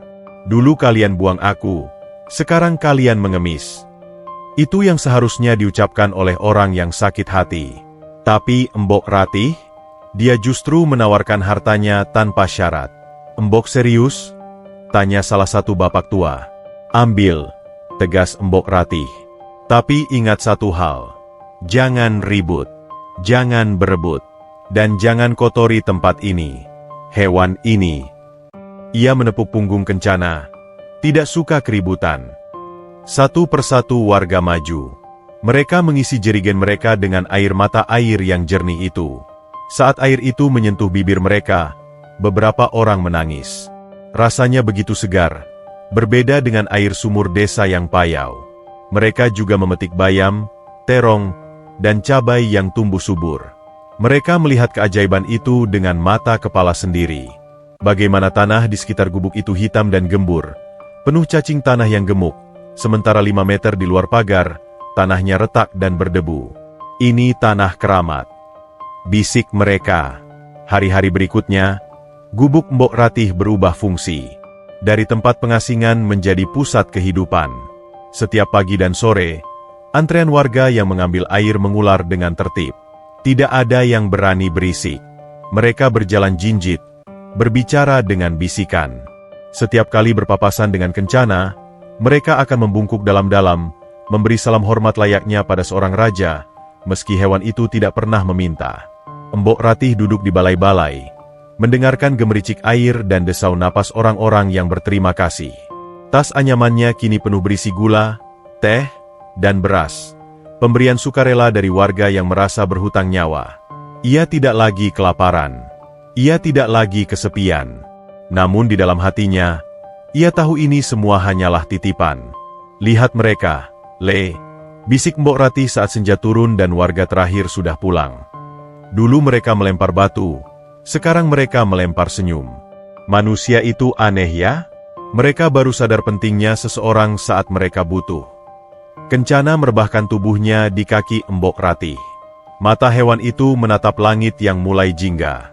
Di sana, di antara bintang yang mulai muncul, ada satu bintang yang paling terang. Pendar cahayanya seolah menyapa Kencana. Tugas Kencana hampir selesai. Ia telah menyembuhkan luka fisik tuannya dengan air liurnya. Ia telah menyembuhkan luka batin tuannya dengan kehadirannya. Dan kini, ia telah memulihkan harga diri tuannya di mata masyarakat dengan keajaiban alam ini. Namun, sebuah takdir lain sedang menunggu.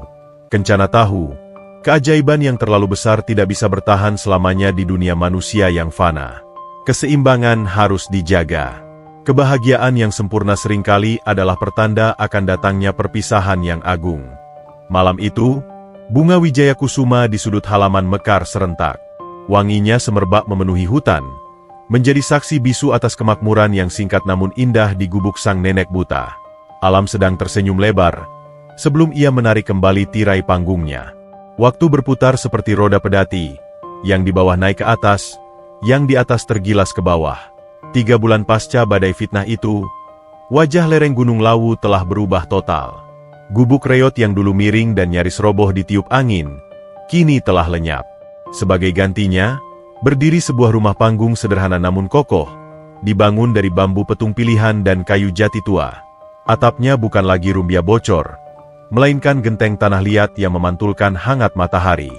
Ini bukan hasil sihir, melainkan hasil keringat puluhan warga desa yang bekerja bakti, sebuah bentuk penebusan dosa kolektif atas apa yang nyaris mereka lakukan pada Ibu Suri, hutan ini. Mbok Ratih duduk di beranda rumah barunya.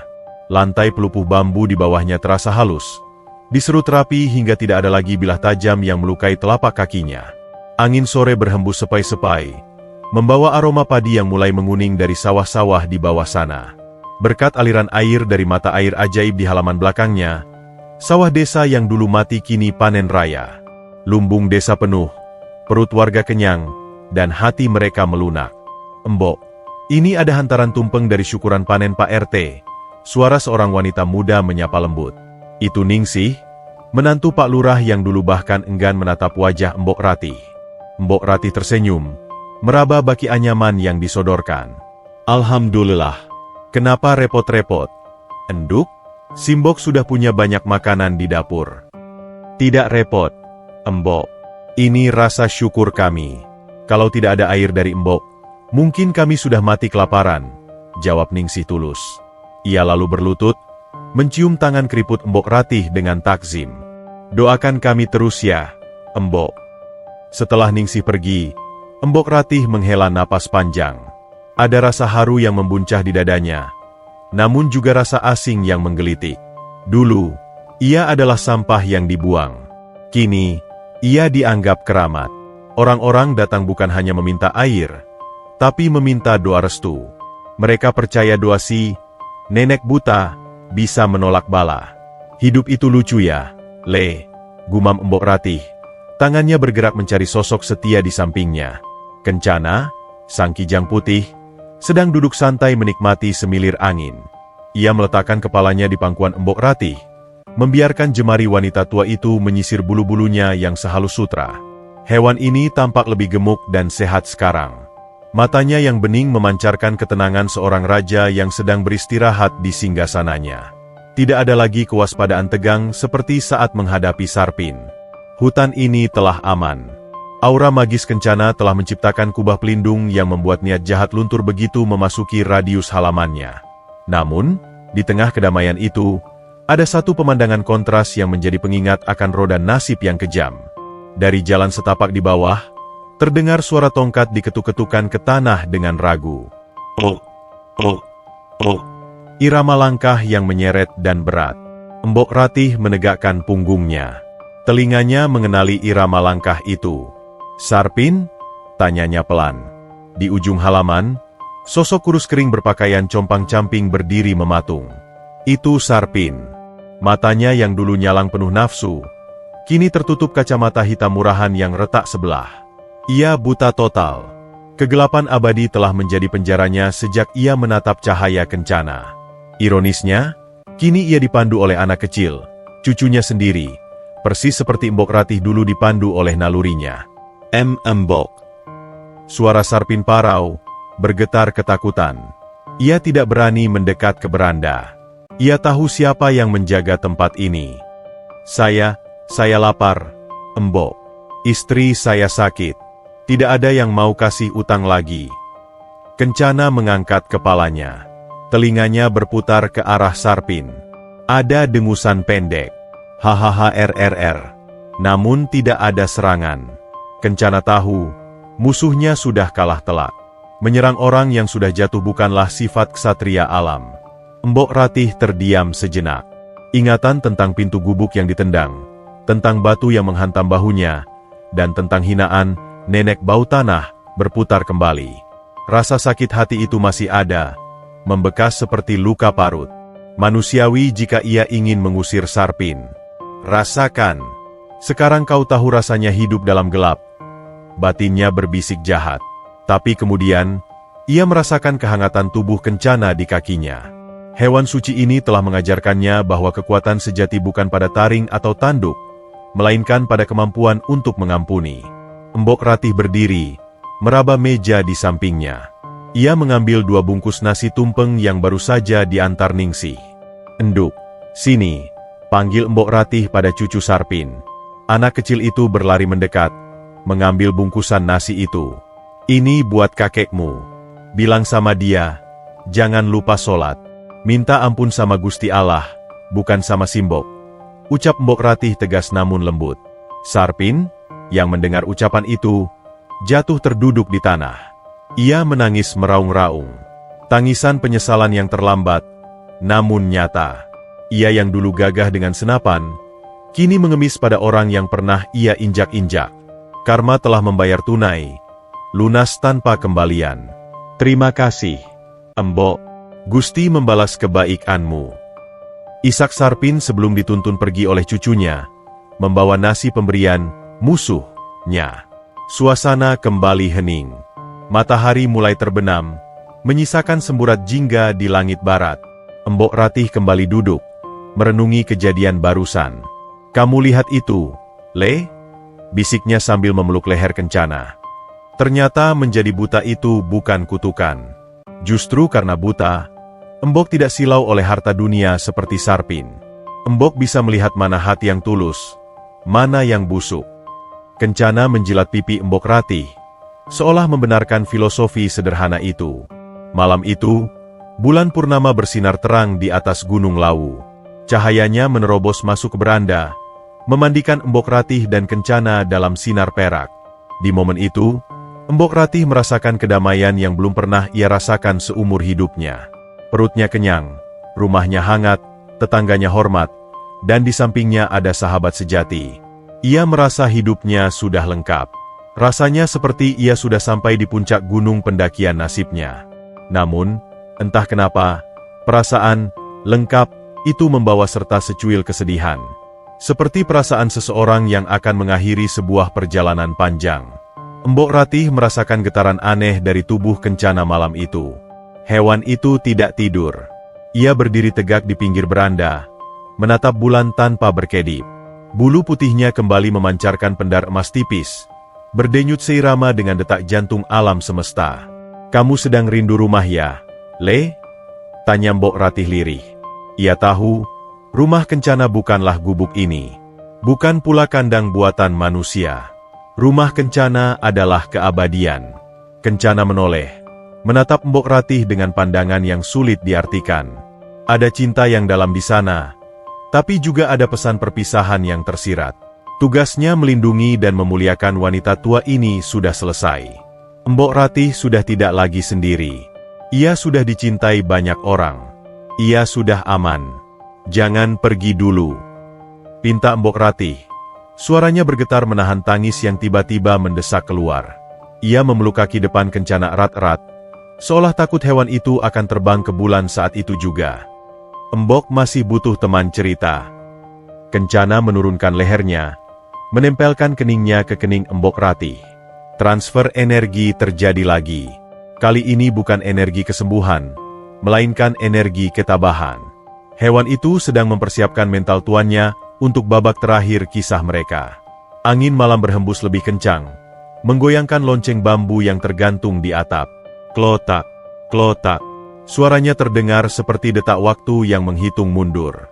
Di desa bawah, lampu-lampu rumah penduduk berkelap-kelip seperti bintang yang jatuh ke bumi, menjadi saksi bisu atas transformasi seorang janda tua buta menjadi ratu tanpa mahkota, yang tahtanya dibangun di atas pondasi kebaikan hati dan air mata. Fajar di hari ke-7 bulan Suro datang dengan keheningan yang tidak wajar. Tidak ada kokok ayam hutan, tidak ada cicit burung pipit. Bahkan angin yang biasanya nakal menggoyangkan daun jendela kini dia membeku. Alam semesta seolah sedang menahan napas, memberi penghormatan pada sebuah takdir besar yang akan segera tertunaikan. Mbok Ratih terbangun dengan perasaan yang aneh. Tubuhnya terasa ringan, sangat ringan. Nyeri sendi yang puluhan tahun menjadi teman tidurnya, pagi ini lenyap tak berbekas. Kakinya yang biasanya kaku saat digerakkan, kini terasa lentur seperti kaki gadis remaja. Ia meraba wajahnya sendiri, kulitnya masih keriput, tapi hatinya terasa muda kembali. Seolah-olah, selama ia tidur semalam, ada energi kehidupan yang ditransfer habis-habisan ke dalam sukmanya. Le, panggilnya pelan. Biasanya, ia akan mendengar dengusan manja atau bunyi tapak kaki Kencana yang menghampiri dipan. Tapi pagi ini, sunyi. Jantung Mbok Ratih berdetak lebih cepat. Dek, dek. Bukan karena takut, tapi karena firasat. Firasat seorang ibu yang tahu anaknya akan pergi merantau jauh. Ia bangkit, meraih tongkatnya. Meski rasanya ia bisa berjalan tegak tanpa tongkat itu. Ia melangkah keluar kamar, menuju beranda depan.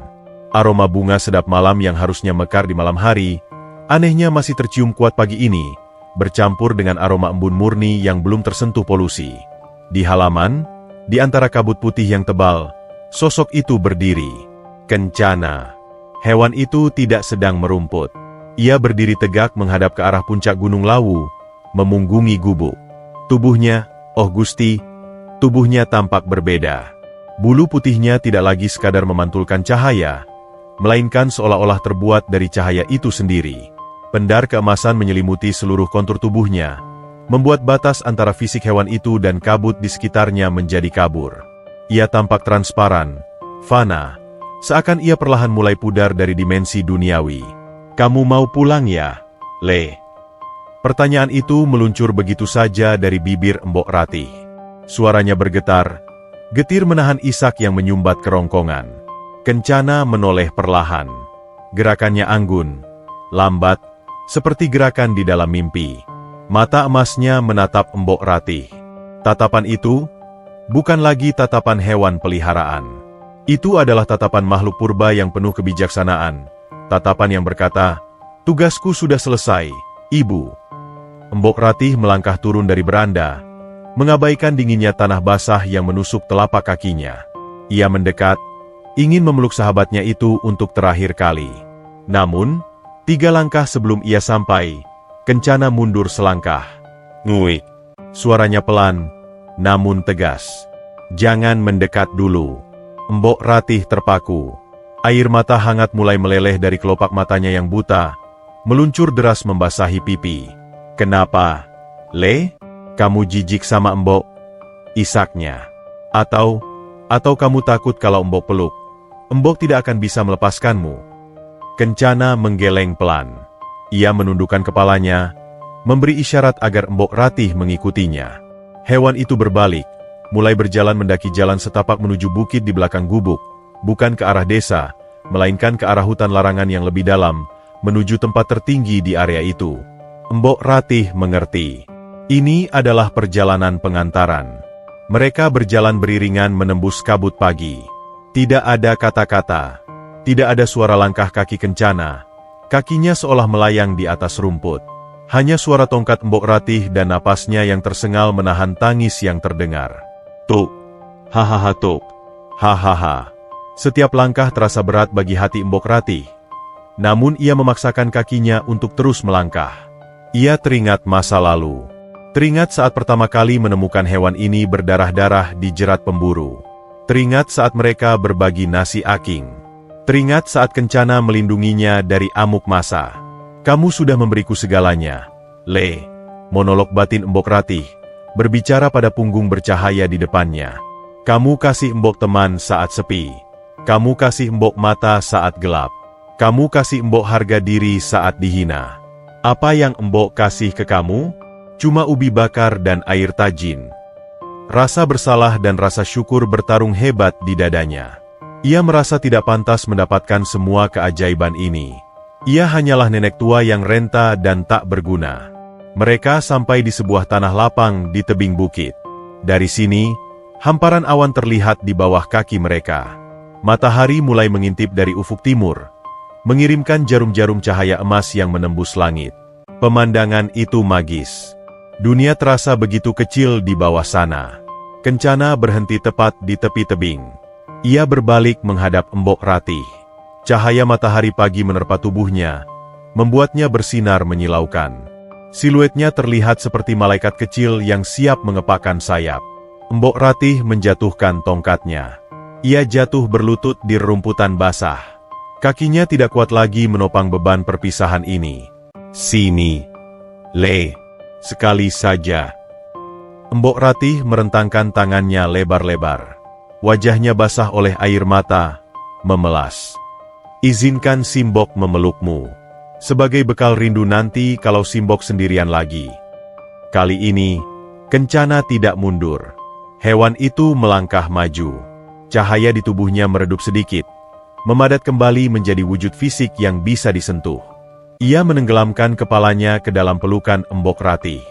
Bruk. Mbok Ratih mendekap leher hewan itu sekuat tenaga. Ia membenamkan wajahnya ke bulu lebat yang wangi itu, wangi padang rumput surga. Ia bisa merasakan detak jantung Kencana. Duk-duk, duk-duk. Iramanya tenang, lambat, dan damai. Berbeda dengan detak jantung Mbok Ratih yang rusuh. Terima kasih, terima kasih. Bisik Mbok Ratih berulang-ulang di telinga hewan itu. Maafkan kalau tempat tinggalmu di sini jelek. Maafkan kalau Simbok sering ngerepotin. Sampaikan salam Simbok sama yang menciptakanmu. Bilang sama dia, Simbok bahagia. Simbok ikhlas. Kata, ikhlas, itu terucap dengan berat. Namun begitu keluar dari bibirnya, sebuah beban raksasa terangkat dari bahunya. Kencana menjilat air mata di pipi Mbok Ratih. Sapuan lidah terakhir. Dingin dan menyejukkan. Lalu, hewan itu melepaskan diri dari pelukan. Mbok Ratih tidak menahannya. Ia membiarkan tangannya terkulai di sisi tubuh. Ia tahu, cinta sejati tidak mengikat. Cinta sejati membebaskan. Kencana mundur perlahan menuju bibir tebing. Kabut di belakangnya mulai berputar, membentuk pusaran cahaya yang lembut. Alam sedang membuka pintu gerbangnya. Angin gunung berhembus kencang, menerbangkan ujung selendang Mbok Ratih. Namun anehnya tidak terasa dingin. Angin itu hangat, membawa serta gema nyanyian alam yang tidak terdengar oleh telinga biasa. Pergilah, nak. Ucap Mbok Ratih. Suaranya kini terdengar tegar, meski hatinya remuk redam. Ia tersenyum. Senyum paling tulus dan paling sedih yang pernah ia berikan. Jangan tengok ke belakang. Lari yang kencang menuju rumahmu. Kencana menatap Mbok Ratih satu kali lagi. Sebuah tatapan yang akan terekam selamanya dalam memori jiwa wanita tua itu. Lalu, hewan itu memalingkan wajah, menatap matahari yang kini muncul utuh. Kaki belakangnya menjejak tanah. Otot-ototnya menegang. Dan dengan satu lompatan anggun yang menentang gravitasi, Kencana melompat ke arah jurang cahaya itu. Wush! Tidak ada tubuh yang jatuh ke bawah. Saat tubuh Kencana melayang di udara, wujud fisiknya pecah menjadi ribuan kunang-kunang emas. Partikel-partikel cahaya itu menari-nari di udara, berputar naik ke langit, menyatu dengan sinar matahari pagi. Mbok Ratih tidak bisa melihat kunang-kunang itu dengan matanya, tapi ia bisa melihatnya dengan hatinya. Ia merasakan ribuan titik hangat menyentuh wajahnya, lalu terbang menjauh. Selamat jalan, malaikatku. Di tebing itu, Mbok Ratih kembali sendirian. Tapi anehnya, ia tidak merasa sepi. Rongga di dadanya yang ditinggalkan Kencana, kini telah terisi penuh oleh cahaya emas yang hangat. Cahaya itu tidak ikut pergi. Kencana telah meninggalkan separuh jiwanya di dalam hati Mbok Ratih. Matahari bersinar terang benderang. Di bawah sana, desa Sukmaredana mulai menggeliat bangun, menikmati air bersih dan panen melimpah yang merupakan warisan abadi Sang Kijang. Namun mereka tidak tahu, sumber keajaiban itu telah pulang, menyisakan seorang nenek tua yang duduk bersimpuh di tebing, tersenyum dalam tangis, merayakan kehilangan yang paling indah dalam hidupnya. Tahun-tahun berlalu seperti daun-daun kering yang gugur ditiup angin, menumpuk menjadi humus kenangan yang menyuburkan tanah desa Sukmaredana. Lereng Gunung Lawu tidak lagi sama. Jika dulu tempat ini dikenal sebagai desa gersang yang dikutuk kemiskinan, kini ia dikenal sebagai Desa Tirta Kencana, Desa Air Emas. Bukan karena tanahnya mengandung logam mulia, melainkan karena kemakmuran yang mengalir tak henti-henti dari sebuah mata air keramat di halaman rumah seorang wanita tua. Mbok Ratih kini sudah sangat sepuh. Rambutnya yang dulu beruban sebagian, kini telah memutih sempurna laksana kapas. Tubuhnya semakin bungkuk, menyusut dimakan usia, menyerupai akar pohon tua yang mencengkeram bumi dengan sisa tenaganya. Namun, tidak ada lagi gurat getir atau kesepian di wajahnya. Wajah keriput itu kini selalu dihiasi senyum teduh, memancarkan aura damai yang membuat siapapun yang memandangnya merasa tentram.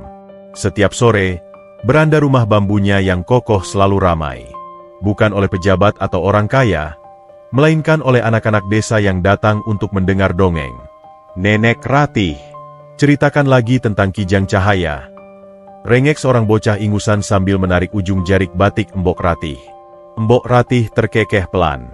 Suaranya serak namun hangat, seperti bunyi gesekan bambu di musim panas. Kalian tidak bosan? Tanyanya sambil meraba kepala bocah itu. Tidak, seru mereka serempak. Maka mengalirlah kisah itu dari bibirnya. Kisah tentang kesetiaan, tentang pengorbanan, dan tentang seekor hewan yang mengajarkan manusia bahwa emas yang paling berharga bukanlah yang bisa dijual di pasar, melainkan yang tersimpan di dalam dada. Di sudut halaman, dekat mata air yang gemericik bening, duduk seorang lelaki tua dengan kacamata hitam dan tongkat penuntun di pangkuannya. Itu Sarpin. Rambutnya sudah botak, kulitnya keriput. Sejak kebutaan merenggut dunianya bertahun-tahun lalu, Sarpin telah berubah. Ia bukan lagi pemburu yang tamak dan kejam.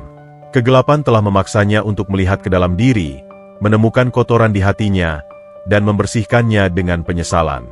Sarpin kini menjadi penjaga mata air. Ia yang mengatur antrean warga, ia yang menegur jika ada anak-anak yang membuang sampah sembarangan. Jangan kotori air ini, Le. Tegur Sarpin ketika mendengar suara plastik jatuh. Telinganya kini setajam telinga Mbok Ratih dulu. Air ini adalah air mata Gusti Allah. Kalau kotor, rezeki desa kita bisa macet. Hubungan antara Mbok Ratih dan Sarpin adalah sebuah ironi yang indah. Si korban dan si pelaku kini duduk dalam satu halaman, diikat oleh takdir yang sama, kebutaan. Mereka sering menghabiskan waktu berdua saat senja, duduk diam mendengarkan suara hutan. Mbok. Suara Sarpin memecah keheningan sore itu. Apa Mbok masih rindu padanya? Mbok Ratih tersenyum. Matanya yang buta menatap lurus ke arah bukit, seolah ia bisa melihat menembus batas dimensi. Rindu itu pasti, Pin. Tapi Mbok tidak sedih.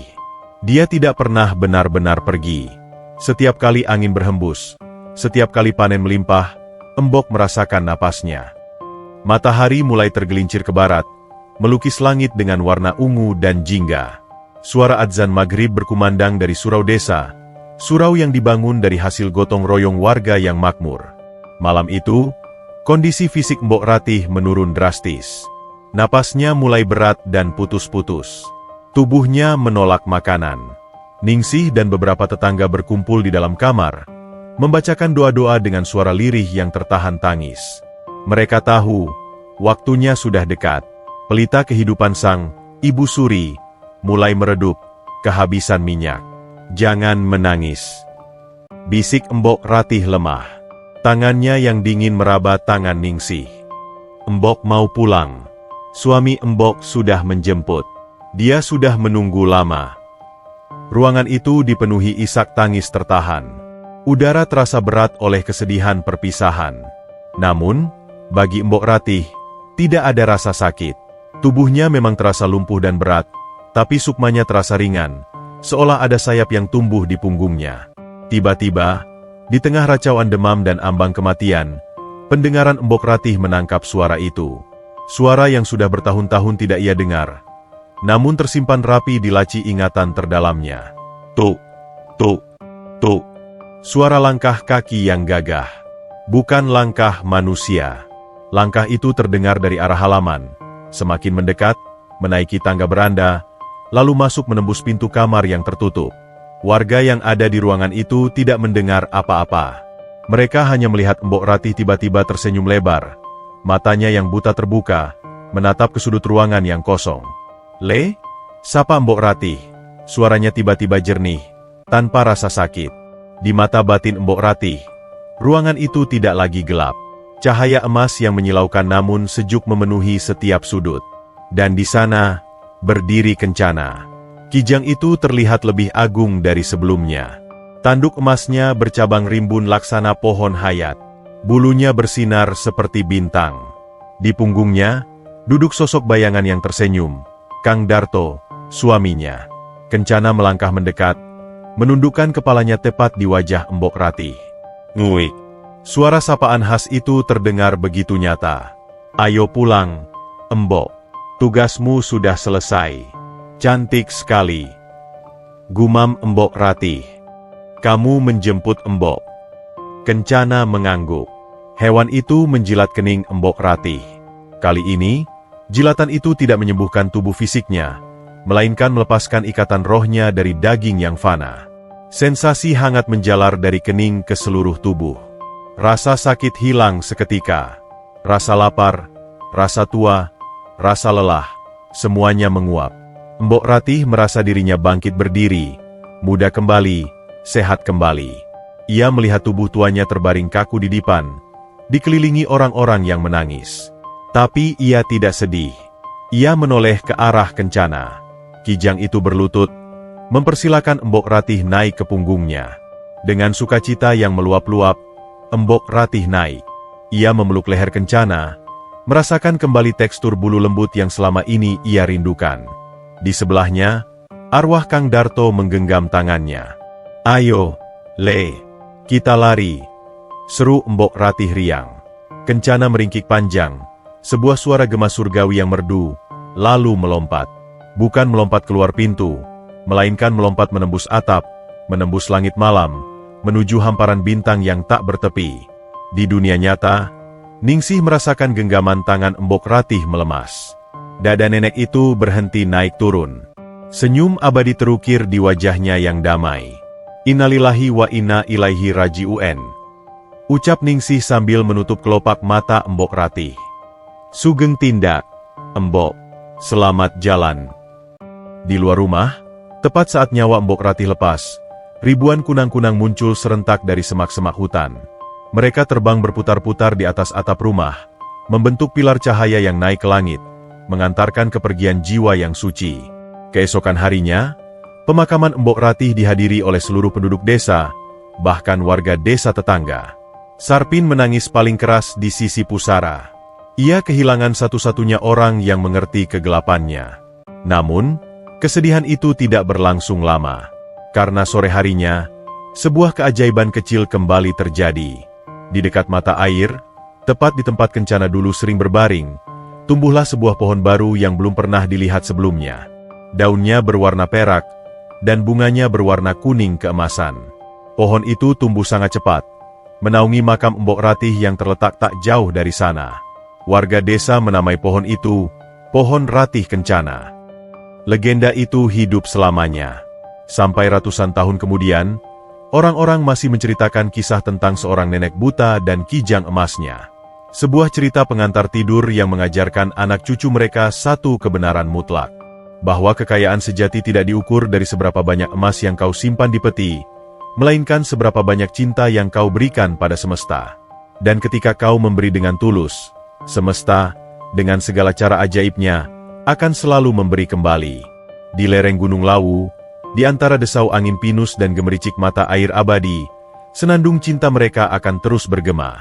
Abadi. Selamanya. Tamat.